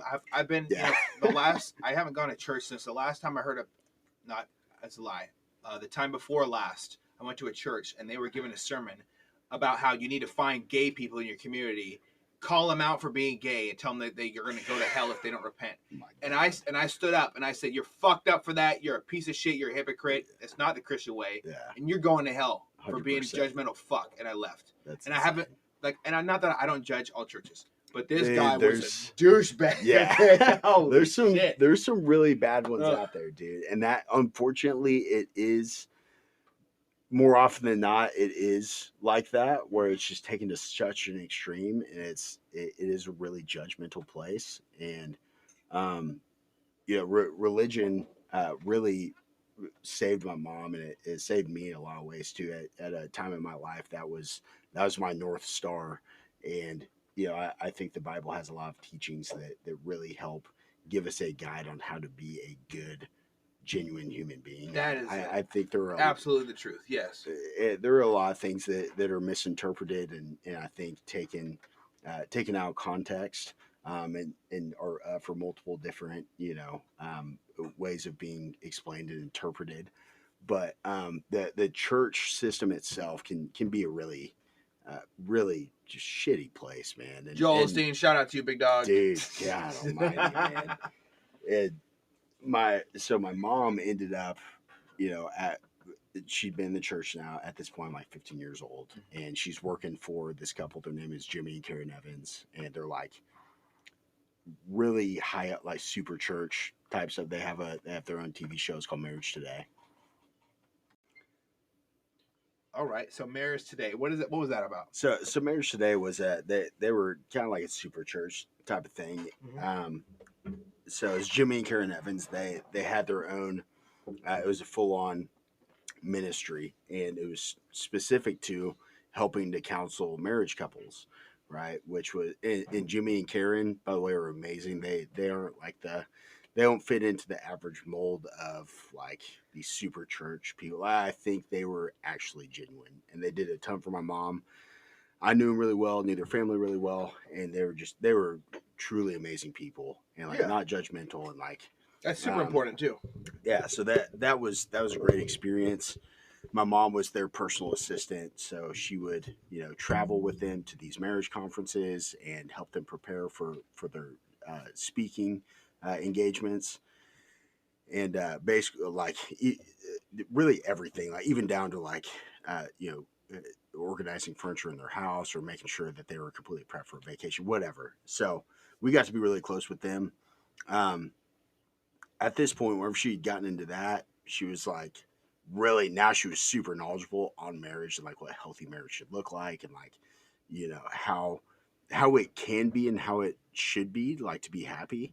And she realized that her life with Johnny was so wrong. Like it could be so much better rather than being verbally abused every single day of her life and being put down, not being supported the way I was being treated. So she was like, there's another situation where she was like, yo, we gotta get the fuck out of here. And so we did. At this time, I've been about 14, 15 years old, and she wasn't making a ton of money. And so that kind of forced us into this position of like now we were going to start growing up together. And she made a lot of sacrifice. We lived in this really small home. We ended up having to move schools. I had to go to another school. I'd been going to high school at Denton Geyer, and now I had to move to Argyle, Texas. And Argyle was like 20 minutes away. Much smaller school, but we'd found this home that was going to be affordable. And basically, it was built in 1912, and it was a butcher house for pigs. So this had been like converted into a livable house, like quote unquote livable, like in 1960. And so it was just this super old house, but rent was affordable. So awesome. Yeah, I've always kind of encountered a lot of people that are so wrapped up in, oh, my house just look like this, this. Dude, I literally know people whose mom and dad floated illegally to this country, went to I don't know how they did it, but they got to the military to get citizenship, right? Mm-hmm. And then were able to serve in the military, so that and then get like their whole family basically. I don't know how immigration works necessarily, but have everybody like kind of get indoctrinated and into the American culture, and and these people would tell me stories about their parents. Like, I know one guy, this amazing lady. If you're listening, and I fucking love you to death. Her dad fucking literally rode a raft for 3 days, almost died at sea just to get to America. Yeah. Like, people, it's the greatest place on earth. They don't give a fuck. Dude, they're gonna come here, they're gonna create a life for the family because thankfully we don't have the cartel running your streets where they'll kill you. Or thankfully it's not, certain countries in the Middle East that'll cut your head off for being gay. Or stone you to death or throw you off a building for talking to an American soldier and getting a picture with him. Yeah. It's really, we are so blessed to be here. Yeah. But your mom's sacrifice, dude, like to American ears, it's like holy fuck. But to anybody's ears, I think would be holy fuck. Even from a country that doesn't have like all these nice things. Yeah. Well, and yeah, just to not going into the unknown, and that was the big thing I learned in that situation was like she's leaving a life of like financial comfort, to an extent to now like completely flipping things upside down. She's not making like as she's a personal assistant, right? So like she's never going to get rich, and she had a plan in her mind. Eventually, she wanted to start her own ministry, and like so it was a perfect tool for that. But even in that initial phase of her trying to build this new life for herself, she was like, you know what, I'm not going to accept this for me anymore. Like I'm finally going to put myself first, where her whole life leading up to that point she hadn't. And so that was a really cool seeing her go through that process and then going through it with her and seeing it was fucking hard. Like seeing the struggle that she went through. There was one morning we lived, that butcher house was like on the corner of a street, fortunately, and there was a light pole like 30 feet away, 40 feet away. And there was one time where our electric bill was just late. Like we weren't going to be able to make it until her paycheck, which was like, it'd be 3 more days. And so, but the bill had already been late. And so it was like late enough that they had to shut off the electricity. And we didn't know. It was really like they didn't do a good job of communicating it. Maybe they did. I don't fucking know. But we woke up one morning and all the electricity was off. And at this point, I'm like a sophomore in high school, and my mom has a fucking extension cord. Fortunately, they could reach that light pole, but it's like running to the inside of the house, and she's like drying her hair, trying to haul ass and get ready for work, right? And so doing mom shit, making it happen, dude. Yeah. Yes. And I never went without. I was always fed, and like so she always, I was always taken care of despite those circumstances, and to see somebody be so selfless was it taught me a lot, and I didn't understand how much she was doing until now, looking back. And currently myself being 27 years old, like trying to put myself in her shoes and what she's gone. She's a strong woman. So that goes on for about a year. She's really making her way up the ranks. She's learning a ton from Jimmy and Karen, and she right about this time, the church that we'd been going to is Gateway Church down in South Lake, Texas, and she was really involved. And we were, I was always going to the summer camps and like, great experience for all that stuff. And one of the women that worked at Gateway Church, her name was Aja. She was like, hey, like I have a really good setup for you. Like I think I have a guy, y'all would be a great match. I want you to meet him. His name was also Jeremy, but it was like Jerimy. Not as cool. Not nearly as cool. He spelled it the wrong fucking way. Yeah, he's got to go. Yeah, he's a douchebag. So, but at the time, like he was a guy that seemed like on the surface fucking cool. Like he had, he was in the Navy. He had these tattoos. He was like this super chill, dude. Like tatted up. Like just a chameleon, man. Like any room he'd walk into, he'd make conversation, small talk. He was like super happy go lucky. He was the complete opposite of what Johnny was. So I was like, this is cool. And like he wasn't ever like scolding me. He was just like, hey bro, like he treated me like a friend, And so I was like, this guy's cool.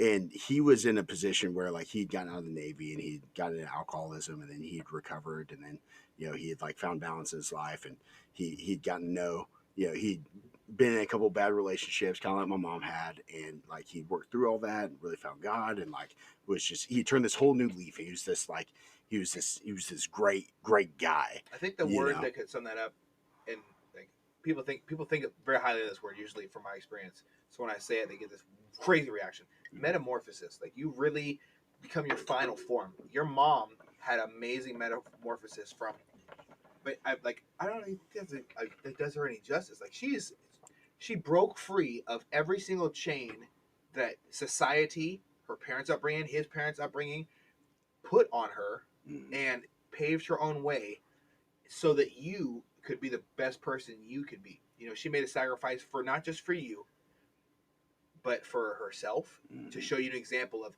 you don't have to take this shit. Mhm. Yeah, 100%. And that He literally like metamorphosized you. Your mom is a legend. yeah, She's like Mother Teresa. uh, I said it. I meant it's it. so this is about the halfway point. Okay, so shit gets crazier. And this seems like a really good thing. Like this seems like a great thing. Like this is a breakthrough, right? Like my mom's found this perfect, perfect match that has been through a really similar situation. He's like the male version of like now they're both on top of their life and they're doing this great shit. They want to change. Well, um, that goes on. It seems really perfect. And I wasn't personally in the relationship, obviously, like as the kid in that situation. Like I stayed really devolved for like I was not Yeah. trying to get involved in that. My mom wasn't talking about all that shit with me, but on the surface it seemed like they were doing really well. And at this point I would have been about 16, so I was seven. I had just turned 18 at like the uh summer or I graduated high school in 2011, 17, and that was in May, turned 18 in July, and I was fucking gone. I went off to school to go play football. And so I was only around this guy for like about a year and a half or so. And so everything I saw, I was like, yo, this is fucking, like, this dude's cool as shit. Really relatable, down to earth. Isn't it, like he just talks to me like a equal, but and he would give me guidance and he would help counsel me through things. And like he was just somebody I could really trust, so uh, after I leave, they move from Dallas, Texas, which is kind of where I was raised, and they moved down to Austin, Texas. And there's a huge church down there. It's called Gateway, or not Gateway.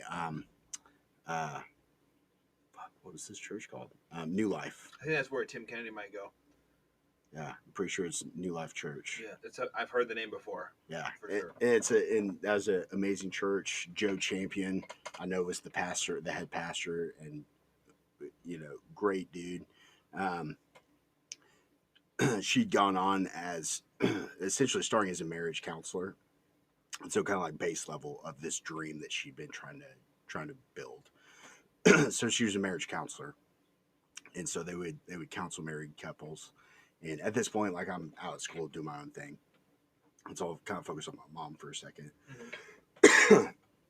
Well, she's at this church now for about 3 years, and over the course of that 3 years, she's now built herself into being a marriage pastor. She's achieved her goal.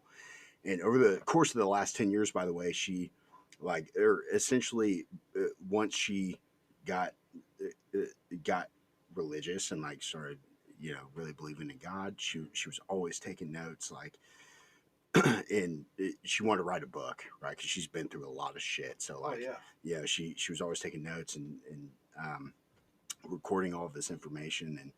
And she was in the process of starting to formulate, like finalize this book. She was traveling all over the country doing public speaking. Like she was kind of starting to follow in the footsteps of Jimmy and Karen Evans, who had that Marriage Today, and that was ultimately her mission. And she was really good at it. She was super passionate about it. The happiest I've ever seen her in my life. She was helping a lot of people. I would have presumed. Oh my gosh, dude! Every time I'd come back home from college to visit, they would have like I'd come home for 3, 4, 5 days and have to like get a meal and do laundry and like just hang out and say what's up. And every single night there was if not multiple couples, there was at least one couple coming over to their house just to talk, and to like people that were on the verge of getting a divorce, and like just completely. And it's actually really wild that there's this lady. It's Lauren and Ben Murphy. They were a younger couple. at the time, but they had gone through and they were like fucking at each other's throats, really bad alcoholics, like just terrible situation. And they had helped counsel them through their issues, and this was something that like now Jeremy kind of started to get involved with it too, because he still like on the surface seemed like this really perfect, like super caring, really really good guy. And so Jeremy like was almost like a he was a secondary counselor in a sense in certain situations. So he was supporting her vision. Exactly. And so they'd helped this couple basically get through everything, and Lauren and Ben Murphy just so happened Ben Murphy's in oil, and so him and Lauren just moved to Minot, North Dakota, and have a house like 5 miles away from the store. Oh, and so like they just I saw on Facebook, I was like, yo, you gotta come check out the store. And they were like, they're such a exemplary couple, and like they just like my mom completely shifted their world, and it's like, so it's really cool. She changed a lot of lives and had an impact on a lot of lives, and I think getting to see some of that during those years is also partially what got me super passionate about it. It was just so fucking cool that one person has the ability to impact another person to that extent. And so anyway, that my mom is like really thriving in what her ultimate goal, ultimate passion is. She's been busting her ass. She's gone through hell to get to this point. Yeah. Well, it comes out. My mom is, she's away. She's doing a marriage conference in St. Louis. And this Jeremy, my stepdad, has a little too much to drink one night. And he hits up one of the wives of one of the couples that they had been counseling. They were going through a really difficult time. Jesus. And it was the wrong fucking wife. So it gets, put, it gets blasted. The whole church knows. He gets exposed, which rightfully so. Yeah. But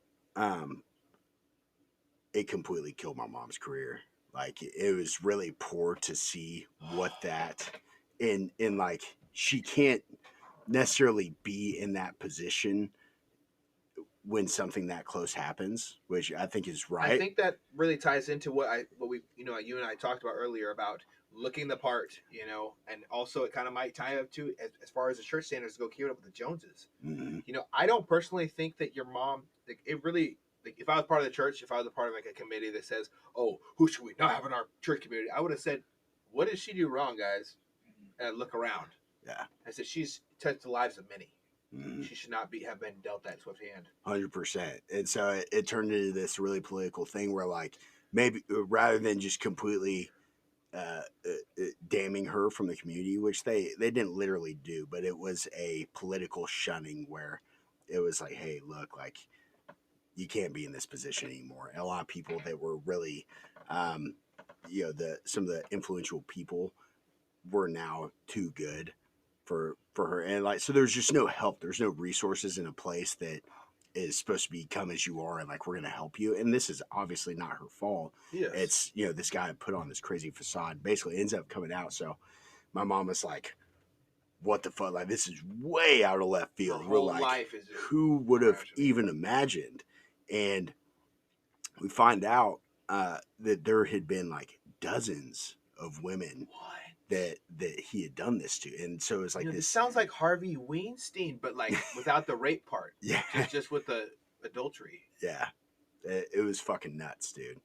And so that just, that completely, at this point, my mom is like late 30s and she's gone through all this other bullshit already. And she thought she'd made it and was like living her life's purpose. And now it's all just completely ripped away. Right. So that makes me want to cry. I'll be honest, man. Bro, it was some fucked up shit. Yeah.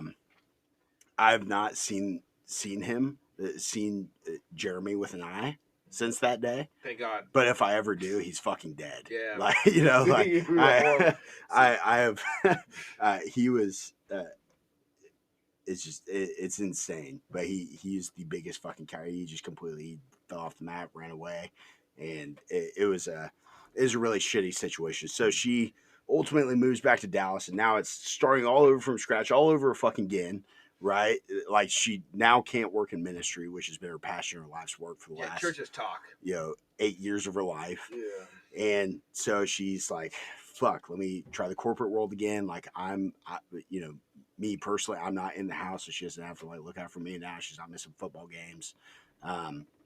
So she goes to like a headhunter, like one of them that I can think of is Express, where you basically go in with your resume and you're like, for the love of God, find me a job, please. Like I need money. And she ends up getting on with this company. It's called Ziosk. And so like if you've ever been at Olive Garden and they have like those little tablets where you like play games and fucking pay for your food, it's Ziosk. So that's where, and she started as a receptionist yet again. And just absolutely bust her ass doing that for like 2 years, making not very good money. Having to, unfortunately, she had a really good support group of friends, like really good group of friends that helped her through that time and like were there to support her. At this point, I'm moving all over the country. I'm doing my thing in my career, and I've lived in Wisconsin and jumped around store to store. And so like I couldn't be there the way I would like to. Try to do my best, check in with her, call her, go see her when I could. But I was really fucking spread busy. Your fucking wings. Exactly. Yeah. 100%. And fortunately, she always supported that. I've really never understood the not supporting that. I really can't speak on what like the standard should be because my family is a lot of. I could talk about my family probably about 20 hours and tell you how much of a clusterfuck it is. That's the only word I can say. Clusterfuck. Teaches you what not to do. There's no standards. But like, I would like to say that no parent should ever say, "Oh, well, you shouldn't do this," or the biggest one I ever heard that really bothers me is, "What if?" Yeah, dude, holy fuck, dude. Yeah, you fucking live your life thinking about that question all the time. What if this? What if that? Yeah, you never get anything done. Every parent, like the top parent I want to be. I'm not gonna talk about what every parent should do because I don't give a fuck. I care about what I'm gonna do for my kids. Yeah. I know for a fact that I'm gonna do whatever I can. Oh, you mean to tell me that you want to do this? Well, looks like that's my main focus because I'm the parent and I gotta support my kids to success. That's the fucking way. Yeah. Well, and then furthermore, what's your game plan to do that? Yeah. What the fuck are you gonna do? Like, this is your dream, but like, what's your roadmap now? I really had a difficult time being able to, just as a normal human being, like talk to my wife about her. Like she runs her own business, right? So I always try to ask her questions to make her think of the way I'm thinking because I don't know if I know the answer to the question, but she knows the answer to the question. But I'll ask her, and then it'll be difficult for me to portray it in a way that's positive. And so I kind of like stopped because it's not always good to question someone else's dream. You're not gonna fucking see it the way they see it. Mm-hmm. And that was one of the hard. It was a really tough lesson to learn. And I honey, if you're listening, I really apologize. I love you to death. It's really difficult for me to kind of accept that, not from a prideful standpoint, but from a, hey, I care about you so much. Have you thought about this? And then, fuck, another thing on my plate. Like sometimes, and this is a lesson I learned from Chief Brontes. When me and my wife went out to dinner with him, some things are perfect the way they need to be. You don't need to question it. Yeah. So I think it's so awesome that your mom supported you as you were off spreading your own wings, because children need to spread their own wings, find their own path. Not everybody needs to grow up to be a person in the oil industry. Yeah. Everybody has their own thing that they're put on this earth to do. And I think you personally found it. You've touched like you might have hit 1 million lives touched, like on no bullshit. Like you've affected a lot of people. I've worked with a lot of folks in a lot of different states and a lot of different settings from all walks of life. I've been really, really fortunate. It's really cool that I get to get paid for doing what I absolutely love. So I'm definitely the luckiest guy on the planet when it comes to that. And like I couldn't tell you the last day that I felt like I've quote unquote worked, and where it's like felt dread, like, oh fuck, I gotta go do this thing. Like it's every day it's like, yo, this new challenge, like who the fuck are we gonna impact today? Like this is gonna be dope. Let's get this shit rocking. And so that's been I've been really fortunate, and yeah, for my mom, like in that particular time frame as I'm leaving and I'm moving, her and I are really close, and she just had her entire world ripped to pieces. And So it would have been really easy for her to be one of those parents that are like guilt tripping you, like, well, I need you here, like I'm Oh going through my all this shit, like, God. what do you, and she never once did that, thank God.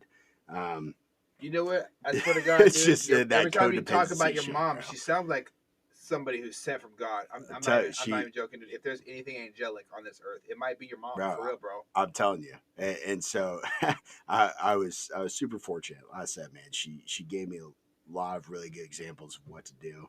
I learned what not to do, and she always walked me through that process of, like, whenever shit was fucked up, like you know the the way her and my stepdad interacted, or like whenever she fucked up and reacted out of emotion. She was like, hey, look, like, that wasn't right. This is really like, so I've always been super fortunate about that. And that really, I think, is a big piece of the empathy, the ability to self-reflect, um, to not just think about myself, but also think about the way that my actions affect people around me. Um, that's what's made me successful, and what's made me a decent human being. And that's, so that's been everything. That's really the key to success, I think, is if you can have those, if you can be self-aware, you can identify the your shortcomings, and be really real with yourself, and then formulate a plan to resolve that, and like I said earlier, get to the root, understand why, and resolve that issue, Yes, sir. and then just Absolutely. be a decent fucking human being. Like, if you come from a genuine place on everything that you do, that shit's gonna go your way eventually. It might be really tough, like, the life is always gonna have difficult parts in it, but if you are doing those things and you're constantly trying to move forward, you're gonna win eventually. So That's pretty. That's pretty. It's a really very very definitive, outlook you have on every situation that you come into contact with. I know a lot of shitty people out there with very successful, and I know a lot of people that are out there that are not very successful, and they're great people. I always think the I said it before, the best thing effect you're gonna best type of currency in the world is effect on other people. mm-hmm. You have a serious, very significant effect on other people. I try to have a significant effect Hey, on yeah, you everybody too, I come dude. in contact with 100%. because it's super scary. Thinking about, I had the unfortunate thing of being in the room with somebody while their wife died. Mm-hmm. If you're listening, brother, man, I can't even talk about it without crying, dude. Fuck. Mm-hmm. Seeing that happen, gave me a healthy reminder. I've lost a friend in front of me due to gun violence because people that are not very very lawful gun owners that follow certain gun laws, they're always going to get their hands on guns. They're always going to do shitty shit. And a shitty motherfucker shot at my buddy in front of me, and it was tough to see.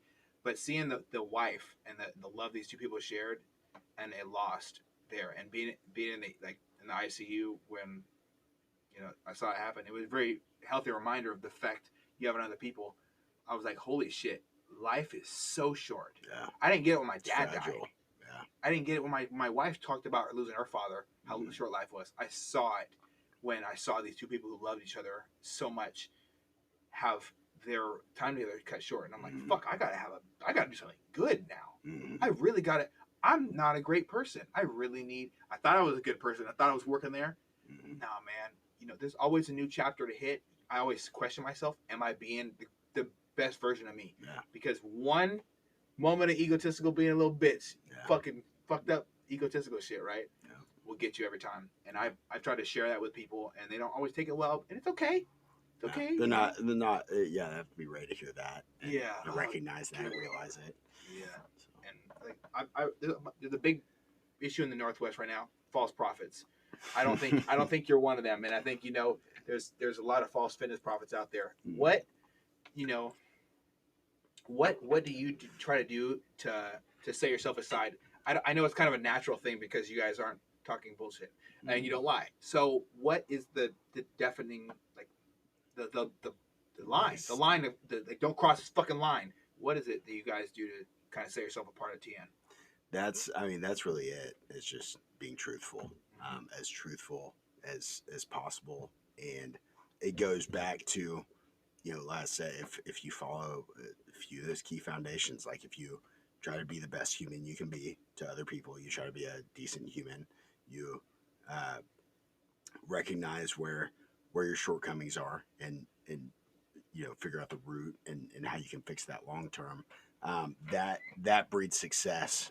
And I've seen that in my career, in my personality, in my fitness goals, endeavors. And so it's just fucking natural with the business. We're going to do shit the exact same way.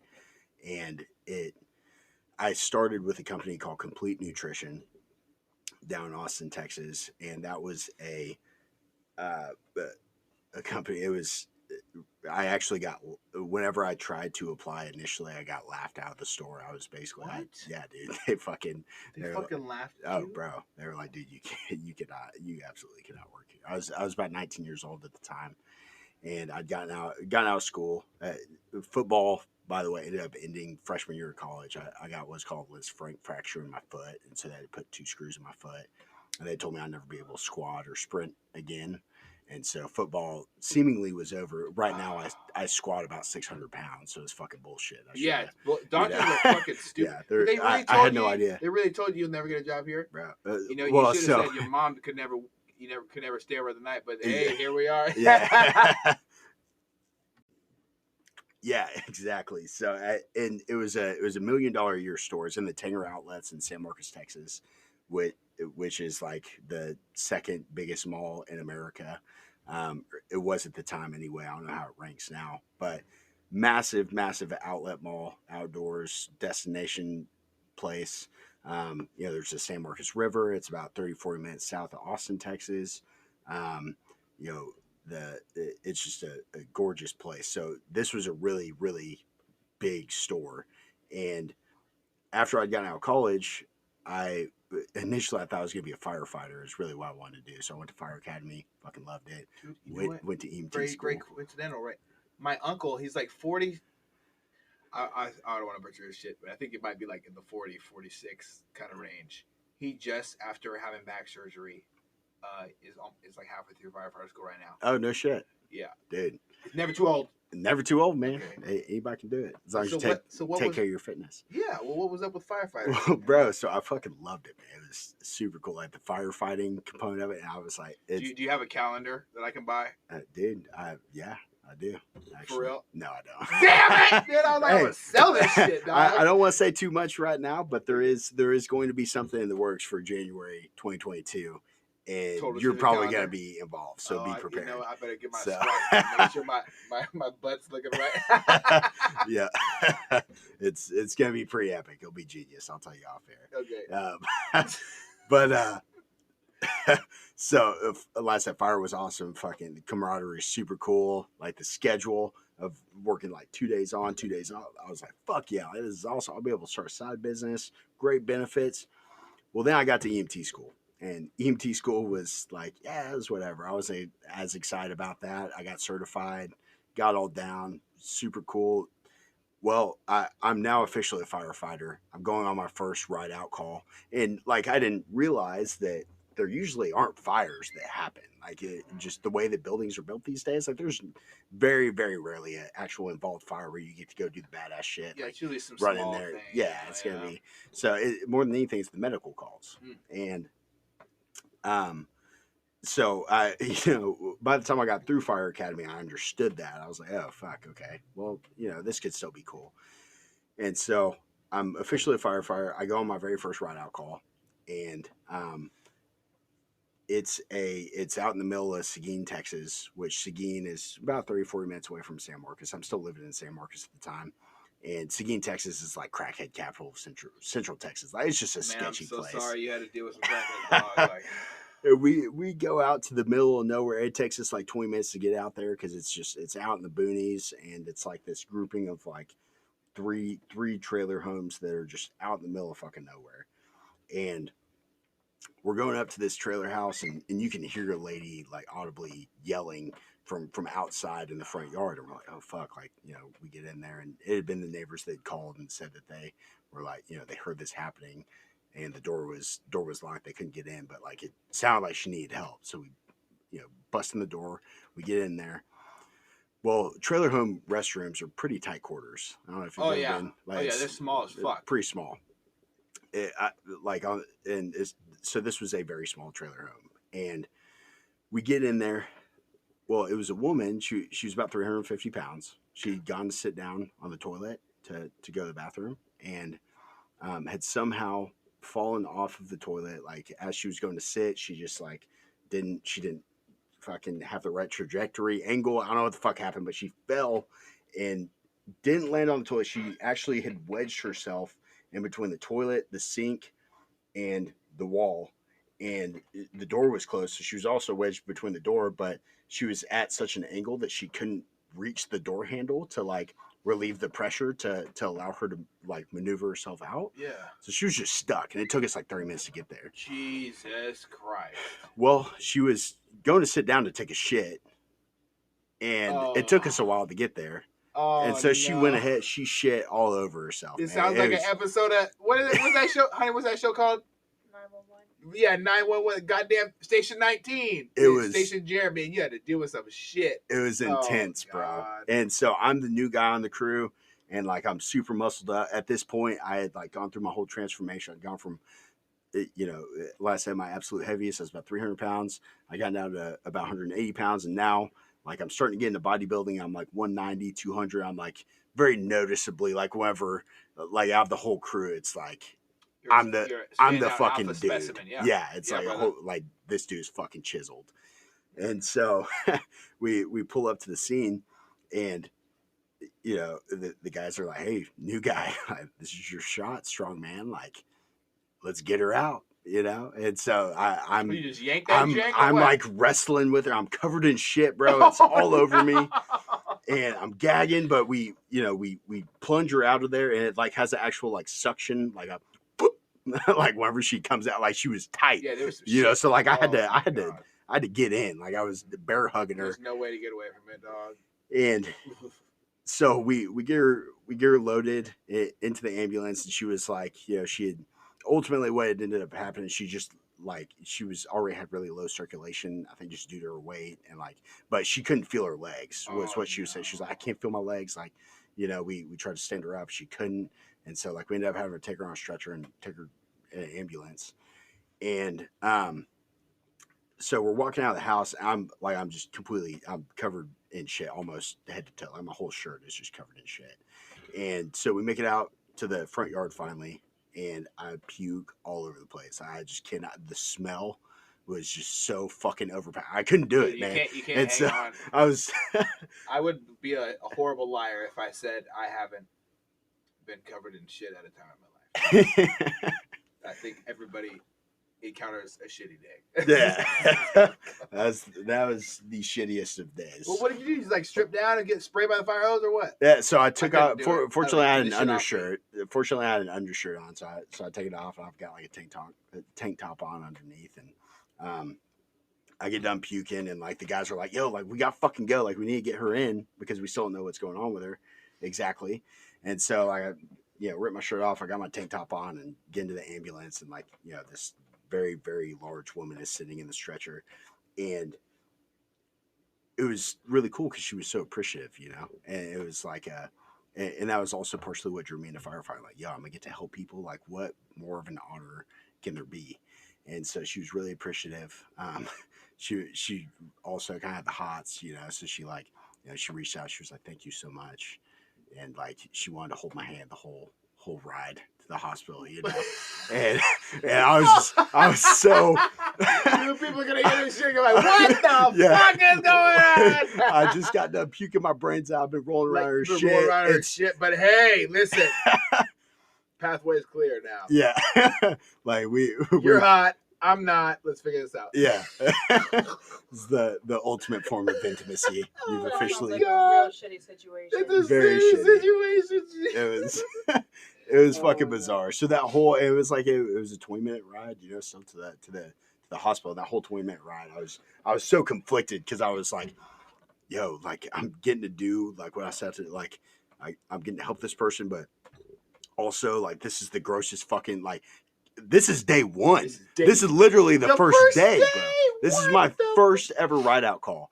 I was like, is this a sign? If you would have been a cop, I have this weird feeling that you would have been guided toward another shitty situation. It had to happen for you to find your calling, brother. God damn, dude. So yeah, I was just like, man, this has to be a sign. Like, I have all the respect in the world for these guys and what they do, but I'm not gonna fucking do this. Oh, yeah. And so it just so happened about the same time my roommate at the time had a really good friend, and this is in Central Texas. It's like during the height of the oil boom, and his my roommate's friend had just started up a drilling inspection company, and was looking for employees, and this dude was paying some really good money, Oh, and that's a good business.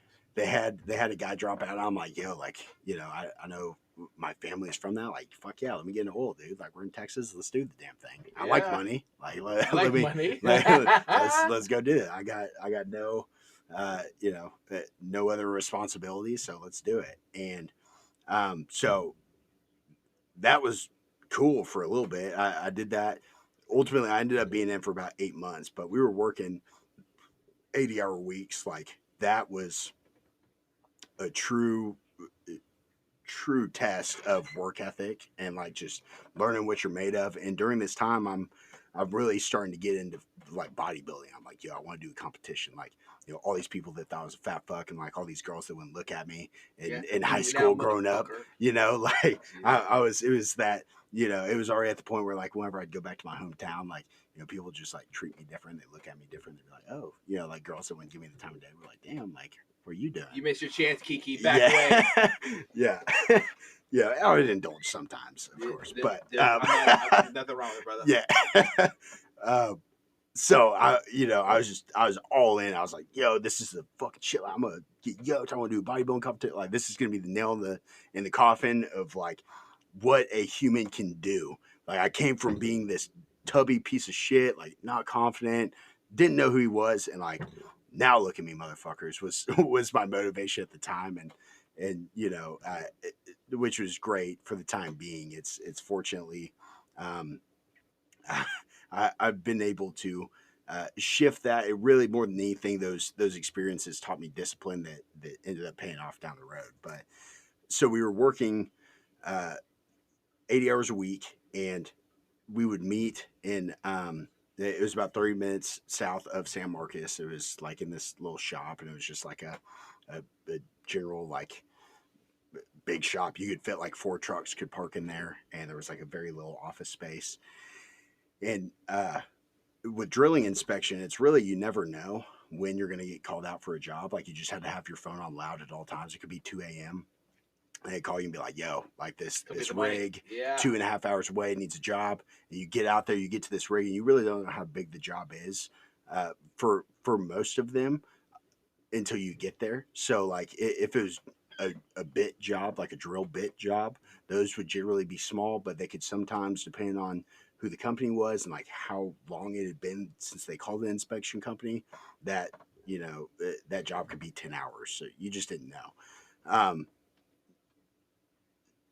And then, so there were those types of jobs. There was also pipe inspection jobs, and pipe inspection jobs were for sure, those were going to take you at least 3 days. And you're going to be fucking like, you were going to meet at the shop at 4 a.m. You would drive however far you had to drive. It could be anywhere from an hour to like 5 hours.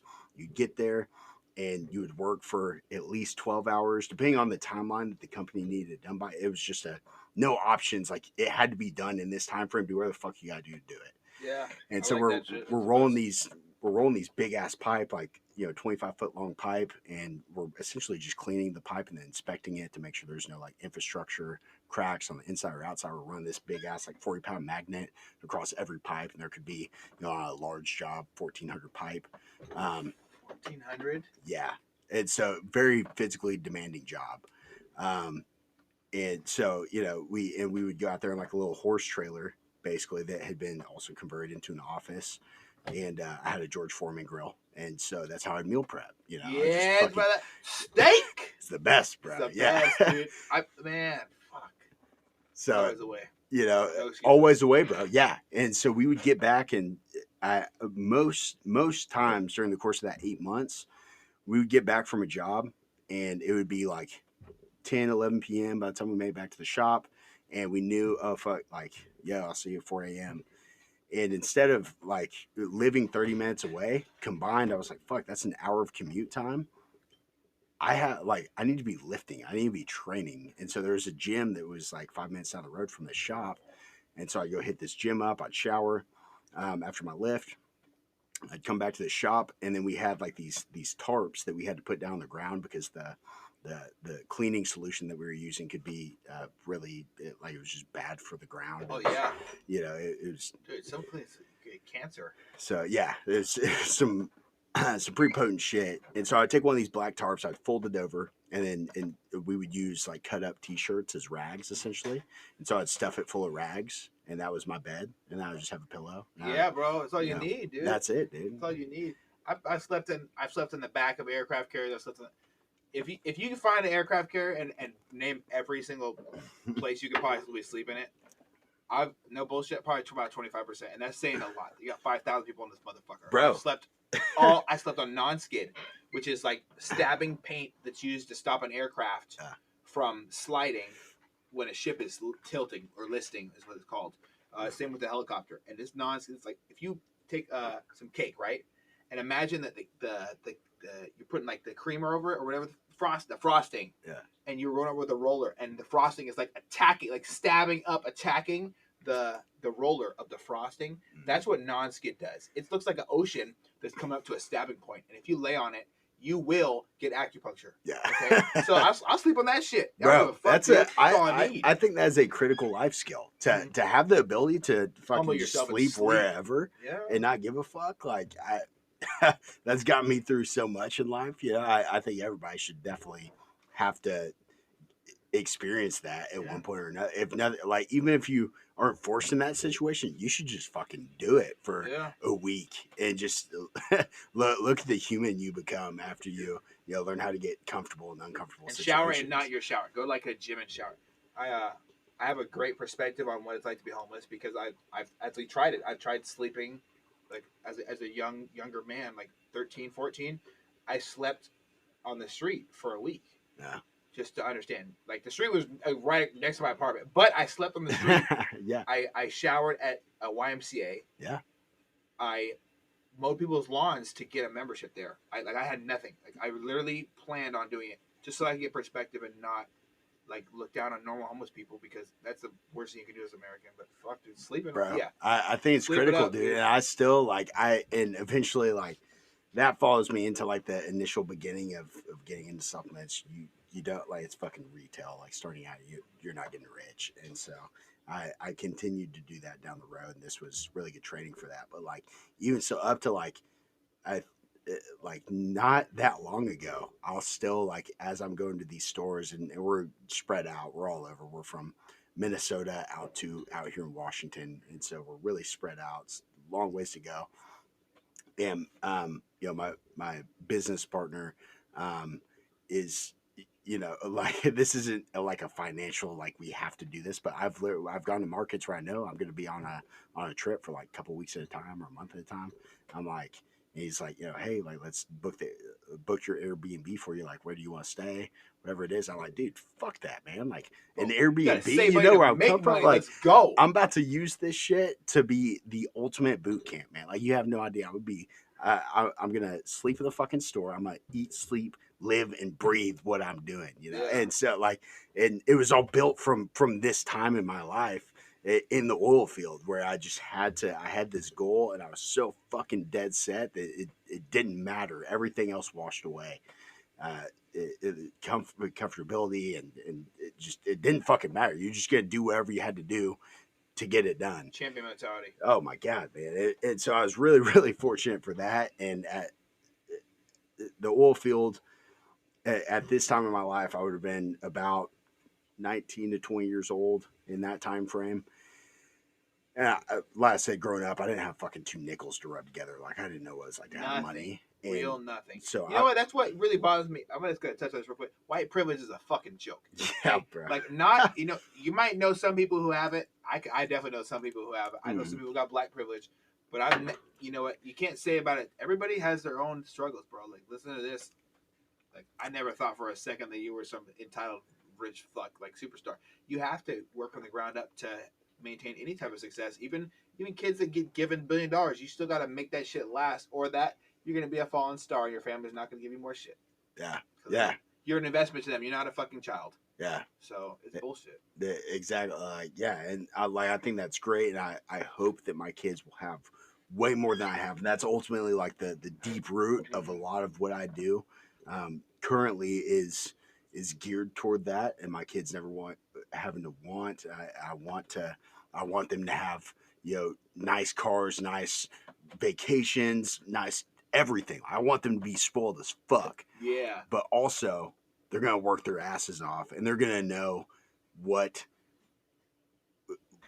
it was like in this situation, and like how good they do have it, and to not take that for granted, and to love everybody the same no matter what situation they're coming from. Yeah, man. And that's so the way. That's the way. You can't judge other people. Yeah, you gotta focus on yourself. Yeah, if you have all this, these extra resources at your disposal, that's great as long as it's not abused, right? Like I fucking, I would never hate on anybody that had an easy upbringing in that sense, but I do think that inherently, unless it's communicated to them how good they do have it and why they have it that way, I think it can put them at a disadvantage if they're in this fallacy of a world that's how the world is supposed to operate, that the world is going to give you shit. That's where it's going to be really rude awakening, That's why I always make it a big point to humble myself. I volunteered at homeless shelters. I've done donations. My wife is one of my biggest heroes when it comes to donations. She did a food drive. Y'all are some of the most beast charity participants I've ever seen. That fucking toy drive. Yes. Oh my god. Did you know that for her senior project, it was to donate, make things for the food bank. Honey, how much did you get for the food bank? You gotta let me know these numbers because I don't want to mess it up. It's so special. 5,000 pounds and $5,000. So 5,000 pounds, $5,000. Damn. In a turkey suit. In it, wearing a turkey suit the entire time. Hell yeah. For the it was in November. I mean, I didn't just wear a turkey suit in like March or nothing. It was November. But she did it like That's she epic. really, for her whole senior project. Like it was a Damn. huge thing that she did for her community to give back. And I think Total Nutrition is one of the biggest giver backers to the community because it gives something that's not normally looked at as something of value, which is confidence, antidepressant that's not in a pill form that can make you more depressed and kill yourself, anti-anxiety because you're controlling your life. And I recommend fitness to people. I'll reach out to people on Facebook like, I fucking hate my life. I'm like, hey, man, woman, whatever. Have you tried fitness? Yeah. No, fucking. You think I have the energy to do it? I said, the fuck yeah. Yeah. And not to like downplay your situation or whatever. Yeah, I'll come get you and bring you to the gym. I'll pay for a week. I'll hook you up with LA Fitness. Any gym I know, they'll hook you up for a week pass for free, and you can get started. All you gotta do is let me come pick you up. Drop your Addy, and they won't do it. And I'm like, what are you doing? You can do this, and we can help you because the fitness community is it's way nicer than the gun community. But they're very supportive. We're very supportive of others' goals. Yeah, it's about getting better. Yeah, I think that's missing from people's perspective when they look at someone like you, who is just this monstrous human being with a pure heart, who's so kind, and it catches them off guard every time. They're like, oh, this person's so nice. I thought he was going to be this person that I see in all the movies. That's some asshole. Mm-hmm. The fitness community, we got painted a shitty picture by these douchebags that play in movies after doing a couple cycles of gear and ended up fucking up the liver and losing like 50 pounds after the shit's over. Yeah. You know what I mean? I really wish people would and there are ask for those help. yeah seriously, it's a stereotype situation for sure, but it consistently is the best therapy, and I've just seen that from every walk of life, coming from every situation. People that double down on their health always come out a million times better than that place that they were in. Like, I mean, they even jazzercise. Yeah, Even whatever the fuck it is, jazzercise, just move. Move and give a fuck about the nutrition that you're taking in. To an extent. Like, there can be some balance. You don't have to go fucking crazy and do just chicken and rice while your food out. But, like, take the time to learn about what you're eating and figure out what a proper diet is. Yes. Just fucking do that and give a shit about yourself. Lifestyle. The word diet to me means I'm going to die before I fucking quit. Like, when I get into a prep, I don't give a fuck who my opponent is. Like the phrase "show me my opponent" is a very powerful statement. Oh yeah. But I don't really think like that. I think like my opponent is the person in the mirror with me. Oh, yeah. How long can I go without cheating on diet? I dieted for 363 days. Yeah.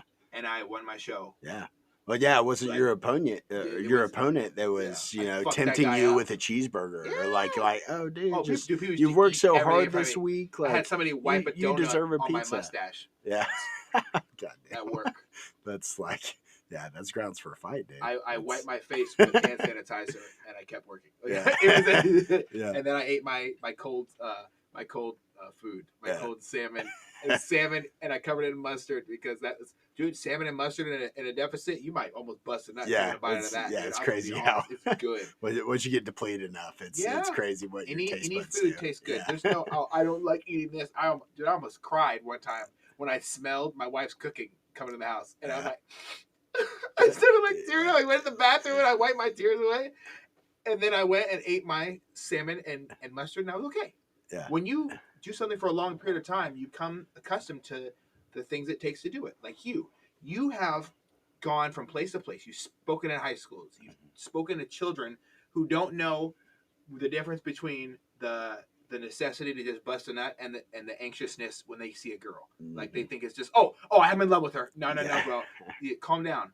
And I really think that's special that you have an effect on other people, and it's your goal to do that. It's not just something you say, oh, I might try this out. You really want other people to feel so happy about themselves that they focus on themselves. Mm-hmm. And I think when people show up and they judge other people, or they say that, oh, that's so hard, they're judging based off standards that don't necessarily exist. Because when we break down our boundaries, we look at each other, me and you sitting, two souls, two arms, two dicks, like we're just people right here, right? We're 4 arms, 2 dicks. I can't even count, sorry. But like we're just human beings, right? We both have heartbeats. You have more facial hair than me, but I'm a human being as well. Like our skin color doesn't even fucking matter, it's a joke, right? Just different shades and some darkness in the vitamin D and shit, right? Yeah. But like you think about how amazing it is that we can connect on something as similar as the ability to want to help other people, when other people hate each other over what mark they put on a ballot. Like I'm like, what the fuck is wrong with y'all, man? Yeah, everything's so polarizing in people. You know, it comes from a lack of in like life. I think it's a lack of awareness and those people like truly trying to know themselves. Mm-hmm. You know, I think generally the people that get really up in arms about that are doing that because they cling to whatever they can to think that they know themselves. So like if you identify as a conservative or if you identify as a liberal and you don't actually know yourself and you allow yourself to be defined by whatever it is that you identify as, it makes you do and say and act in a way that's really ignorant. You know, it's agree. They literally let that identification of like, this is what a conservative should say or should do or should act like, and so that's what I am, and that's how I'm gonna fucking act. I just literally saw that on Instagram today. Someone said those exact words, like blaming somebody. Like someone said something like along the lines of, hey, you know what, I think it's because someone's talking about mental health. It's like, hey, I think regardless of who you voted for, it's important to express how you feel in a positive way that doesn't harm anybody else, and express yourself, because you need to know who you are. And someone said, a real conservative wouldn't say it. I'm like, shut the fuck up, dude. Yeah. A real conservative, a real conservative probably wants to be treated like an individual, doesn't, fucking short stroke everybody with one brush, Yeah, exactly. Not, it's not just those categories are one size fits all. Like for me personally, I would consider myself fiscally conservative and like socially like pretty much liberal. You know, like I want people to do whatever the fuck they want to do, in that sense. But like if you're looking for handouts and you want to charge me more in taxes to pay for you to not be held accountable to get yourself out of a negative situation. You just want me to pay for it. No free I'm not rides. fucking about it. Yeah, you know, me like, either, man. but because I had to work too goddamn hard. I was your in mom, a, your mom, yeah, we came from a deserves situation. that shit. If anybody does, It- I think she shouldn't have to work for the rest of her life. Exactly. You But know, sadly, life just doesn't that's work not that how way. it fucking works, man. You go out and you earn it. You know. However, the people that do have those views and think that taxes should be increased so that the wealthier pay for those less fortunate. Um, I'm always open to having a conversation. I'll never immediately lash out and be like, "You're lazy, you're stupid." Like this is how it needs to be. Like I'm gonna have a really calm conversation, even if I completely disagree with what they're saying, and we're gonna talk about why they feel that way, and no matter what their view is, I'm going to respect their view, although I might disagree. And then we're going to go about our day. Maybe I learned something, maybe they learned something, and that's a win. Either way, you connect as human beings. And I also think it's super important not to judge motherfuckers. There's a lot of people out there that are like, "Oh, you voted for Trump, you voted for Biden." My wife got called a white. She got branded a white nationalist last year, Of course, which is really great because like I'm half black. And my Yeah. grandpa's a black. My grandpa's a Black Panther. My other grandpa wouldn't hold me to the job because he was a racist little small dick little bitch. Yeah. Right. So it's really interesting to me that someone would look at someone as gracious and kind as her who doesn't understand the concept of color separating us like at all. Like I can honestly say she won't refer to people as black people. I refer to people as black people all the time, white people all the time, because I'm both. And I look at it as like, oh well, people have told me I'm half black and half white. I've been called black. I've been called white. I've been categorized my whole life. So I really started to branch out from that though. But she never got that concept of your black friend. She's like, what? And they point to her, oh, you mean this person, and she doesn't understand the concept of race. Yeah. So for someone to say that they're saying it because of her skin color, which is a fucking joke, right? It's hypocrisy in itself. It's hypocrisy. You're judging somebody because you're because she voted for Trump and she's white. She's now a white supremacist. So or because she voted for Biden and then she's white, she's a racist. It can be played both ways because Biden it's all just polarized. I think about the 1994 crazy. Tough on Crime bill, and I'm like, fuck, dude. And I think about who's been a politician, and I weigh the scales. I think if we were talking about what a great president would be, we'd look at someone like Tulsi Gabbard. Or we'd look at somebody like, not The Rock, because he's just jumping on the political bandwagon. I would think of someone like Jocko Willink, not David Goggins. He's a little extreme for America. David Goggins is a little much. Yeah, but I would definitely he'd be on to hang out with the dude. Yeah, fuck that. But he'd be in the White House. Like, listen, when I was 13, I was called a nigger for the first time, and I was like, oh my god, Mr. President, it's national TV. Yeah. You can have that, but we can have Tim Kennedy, someone who's well grounded, cares about everybody's rights, because people's rights are being violated by the police, by the government, by other human beings. We need to care more about each other. Yeah. And I think that all starts with conversations like you and I are having about the want to be better, and I carry that over from the fitness industry, from people who I've affected. I walked in your guys' store for the first time after my wife spent like a bunch of money on your guys' products and said, you're going to go here and you're going to get a free diet plan, because that's what they do. They give out free diet plans, Total Nutrition. So come on down. So I go over to Total Nutrition, step on the cool scale that you told me about. I had this flicker of hope when I was really, really depressed, suicidal, all these things. Just really struggling to get, find my bearing, find who I was, identity issues, right? Yeah. Not liking myself. And I walked in there and I got this weird instant hug of fitness, of, hey, we're all trying to be better. It's not about that. And that really kind of brings me to wonder, man. So I want you to think for a second and kind of get in this weird headspace that I'm about 300 something pounds. I'm scared to go to the gym, or I'm 110 pounds, scared to go to the gym. I don't have any background. I don't know what to do. I've thought about it. I've talked about how unhappy I am with my life and myself. I know what to do. I know who to talk to get started. Go to Total Nutrition like Eddie told me. Like, what do I do to really get started? Tell me in like 20 minutes, how do I do this? What do I do? What would you say to me right now, envisioning me as me when I first walked in the store and saw your store manager, and he and my wife and you collectively saved my life, literally. Please tell me about it. Like, what would you say to me?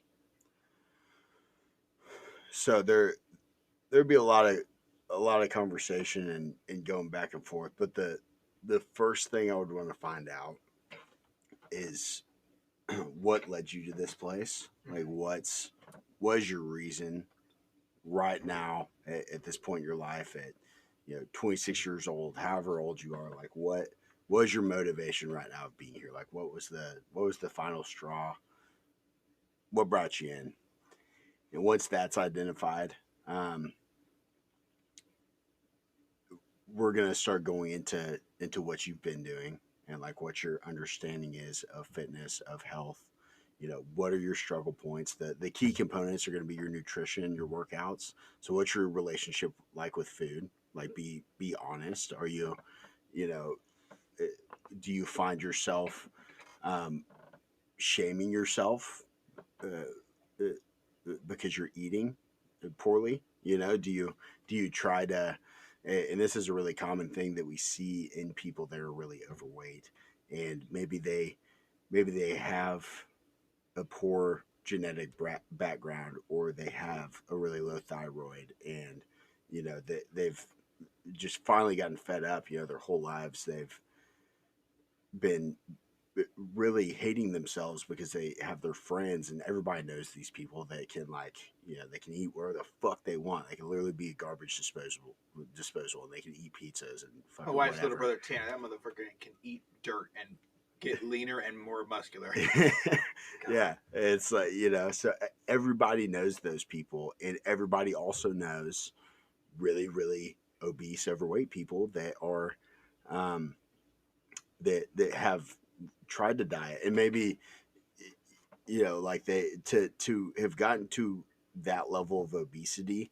um, you've neglected yourself for a really long time, but maybe you've been like, yo, like, I tried to diet, and this is a really common thing that we hear is like, I always just give up because I'll go 2 weeks, and like, I have this really fit friend, and they told me like exactly what to eat. They gave me their diet plan, and they have me eating chicken and salads, and I'm going to the gym, but like nothing changes. I don't feel anything change, and it's they're talking about in like 2 weeks or 4 weeks, like a They want condensed period immediate of time. results, kind of thing. They want, not even that they want immediate results, but they want to see something. They want to see some kind of benefit, and so they've never been. Nobody's ever taken the time to explain really in depth what the whole process looks like and what they should expect, and to let them know that it is going to take some time, um, and that going from one extreme to the other, going from having these really poor eating habits where you're just going from 0 to 100, where you had no concept of nutrition, to now you're eating chicken and rice, and you're eating salads. Like, that's such an extreme switch that's not necessary. It really doesn't have to be that intensive, and it can really be incremental, and that's, for most people in this particular circumstance, is what leads to success, is incremental changes rather than just throwing the baby out with the bathwater.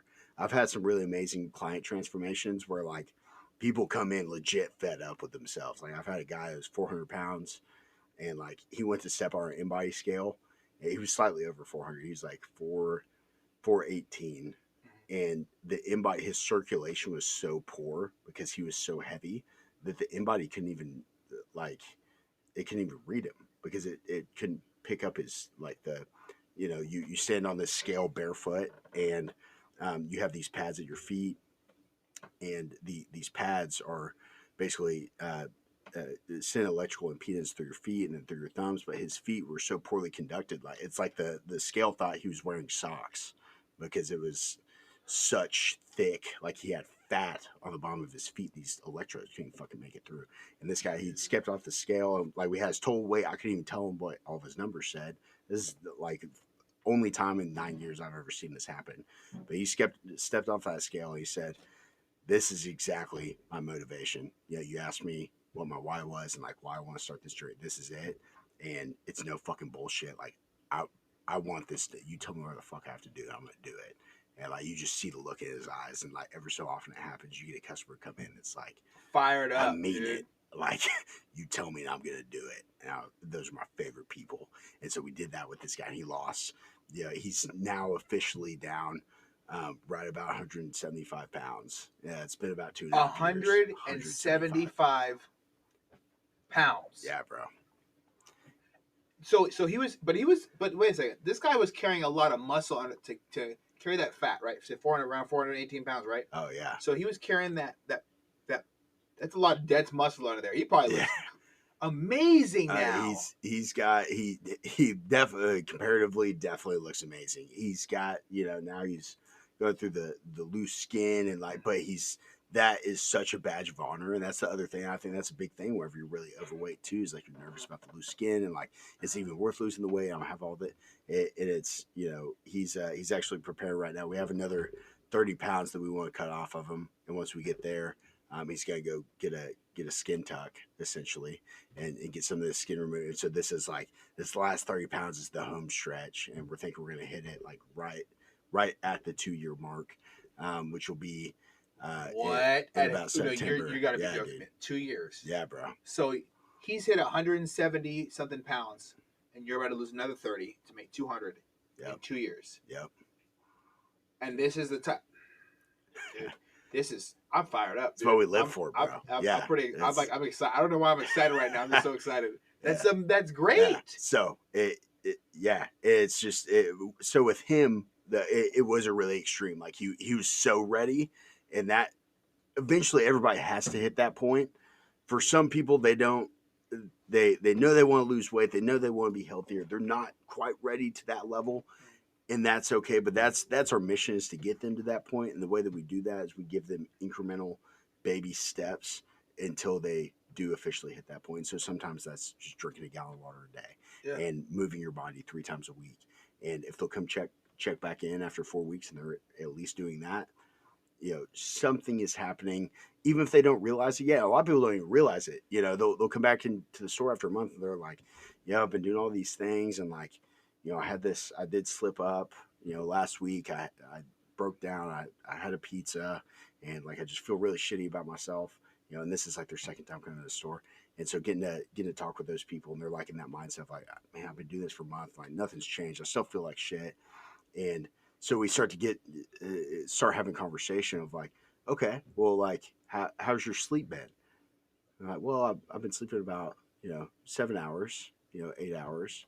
It's like, okay, well, how are your energy levels throughout the day? Oh, now that you mention it, I am like more energized. I'm not, I'm not normally getting as tired as I was around 2 p.m., 3 p.m. Okay, how have your hunger levels been since you've increased your water intake, and since we've added, more of an emphasis on lean, dense protein into your meals? Really, like, now that I think about it, like, yeah, in the last month, that pizza was the only time I've had a cheat meal. And so like they literally just need somebody to talk with about it, to realize that even though they haven't lost 50 pounds in the first fucking month, that all of these small victories are occurring. And that is where that snowball effect, incremental step starts to happen, that ultimately leads to life change. Wow. And so that's really our approach, is meeting that individual wherever they're at, and figuring out how we help them crack the code and get to the next level. That's really like, after you talk about, like, I've been blown away with that. It's really incredible how you just spoke about that.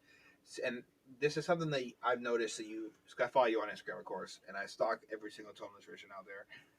So I see how people interact with this community, and I interact with people in the spots in Vegas. There's spots in a lot of different areas. I don't know if I'm pretty sure it's the same company, right? All-Star Nutrition. All-Star Nutrition is the same franchise we have.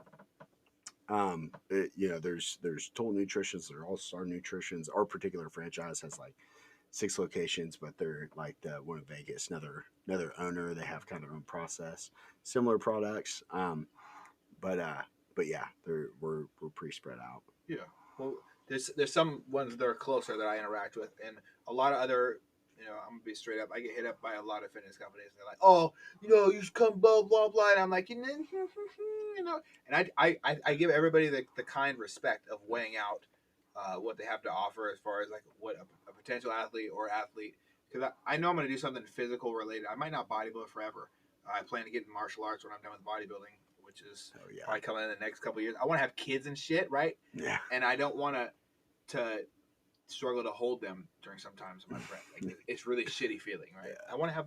I want to hold my baby. Not the greatest quality. Of Yeah, life. not the greatest quality. I'm exhausted. Fuck everything. I don't want to have that lazy, exhausted feeling. But regardless, I think it's really interesting that all these communities, you know, it's I would say like a whole different sector of the fitness community, because there's a lot of assholes out there who are just egotistical people. Just, you know, I know there's some in this area. These IFBB pros, a lot of them, they get this piece of paper who the thing that qualifies them, just like a person leaving college or a person in the military. I think they get this piece of paper or this card qualifies them to be better than anybody else. It doesn't qualify you anything other than that aspect. Being a great human being qualifies you in all aspects, and that's something that every employee at Total Nutrition that I've witnessed, whichever one I went to, has always had. And the interaction you guys have with people in Minot, it's a very small community, but it's a strong community because of the uprising of fitness throughout that area since you guys have been doing what you're doing over there, and your involvement as far as, you know, different causes, bench for a cause, you know, deadlifts, like a bunch of different ones. The place down in Bremerton, they go crazy with these things, and their interaction with people in military as well. I think it's really important that not just that is a key like a foundation point in every business that has to do with fitness. If you're not getting that family involvement, you're at the wrong place. If you're getting just family involvement and no results, you're at the wrong place as well. And you know what? That's a really big issue in our area, and like it's not like a name to be mentioned. It's like a factor of the equation. If your diet's not right, if you're not giving you good information, if they're not telling you, not in necessarily big words, but if they're not bringing you in and letting you know that you can do this and showing you how to do it, and if they're charging you and it's not a strict exact diet plan, workout plan, posing plan, competition prep kind of thing, it's usually a bad there's a lot of bad information out there, man, and it's really bothered me. I've been a victim of false prophets. You know, you hire an IFBB pro online in a different state for like $50 a month. You get a copy and paste cookie cutter bullshit. And then there's people that charge $300, $400, $500, $600 a month in this area, and it's bullshit. I think it's important to I think it's foundation. It's a huge foundation that you guys set for fitness in this area, not just fitting into a certain yoga pants you wanted to buy on Instagram or Fabletics, right? Not just wearing an XL T-shirt. Like that was my biggest goal. I was like, I'm gonna be able to fit into a medium next year. That was literally a goal. I've said those words in my mind when I was in 2016. I'm wearing like double XLs now, and not just to hide my gun, but to not have clothes tight on my body because it's hot, right? Like it's amazing to see progress. And I think that Total Nutrition does that. When you're not hitting a number on your clothes or your body, as far as you're measuring your waist is not changing, that machine you guys have in there is a really good factor of that. But it's also even better when you guys give that information that, okay, let's be better today. How can I help you? What's wrong? Why are you walking in here? You're looking a little sad. How are the results looking? You look a little upset. You know, when I've seen you guys say it, when they step off the machine and they're not. I've had a bad day where I stepped on the scale, and whose fault was that? It was fucking mine. But it was so special that you guys showed me how to get rid of that fault being mine and make it better. And the next week, it's exponential growth and or fat loss for me. Everybody has different goals, but you guys support all approaches. You guys support all goals, and you don't sell something because it's going to help.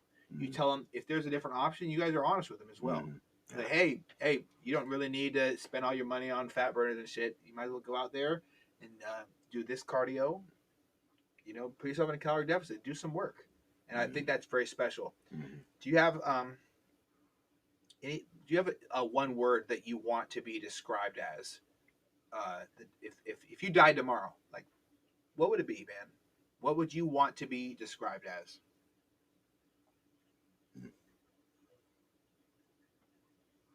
Or two, if it's a two-word phrase. It's an impact, and that's a verb, but it impact.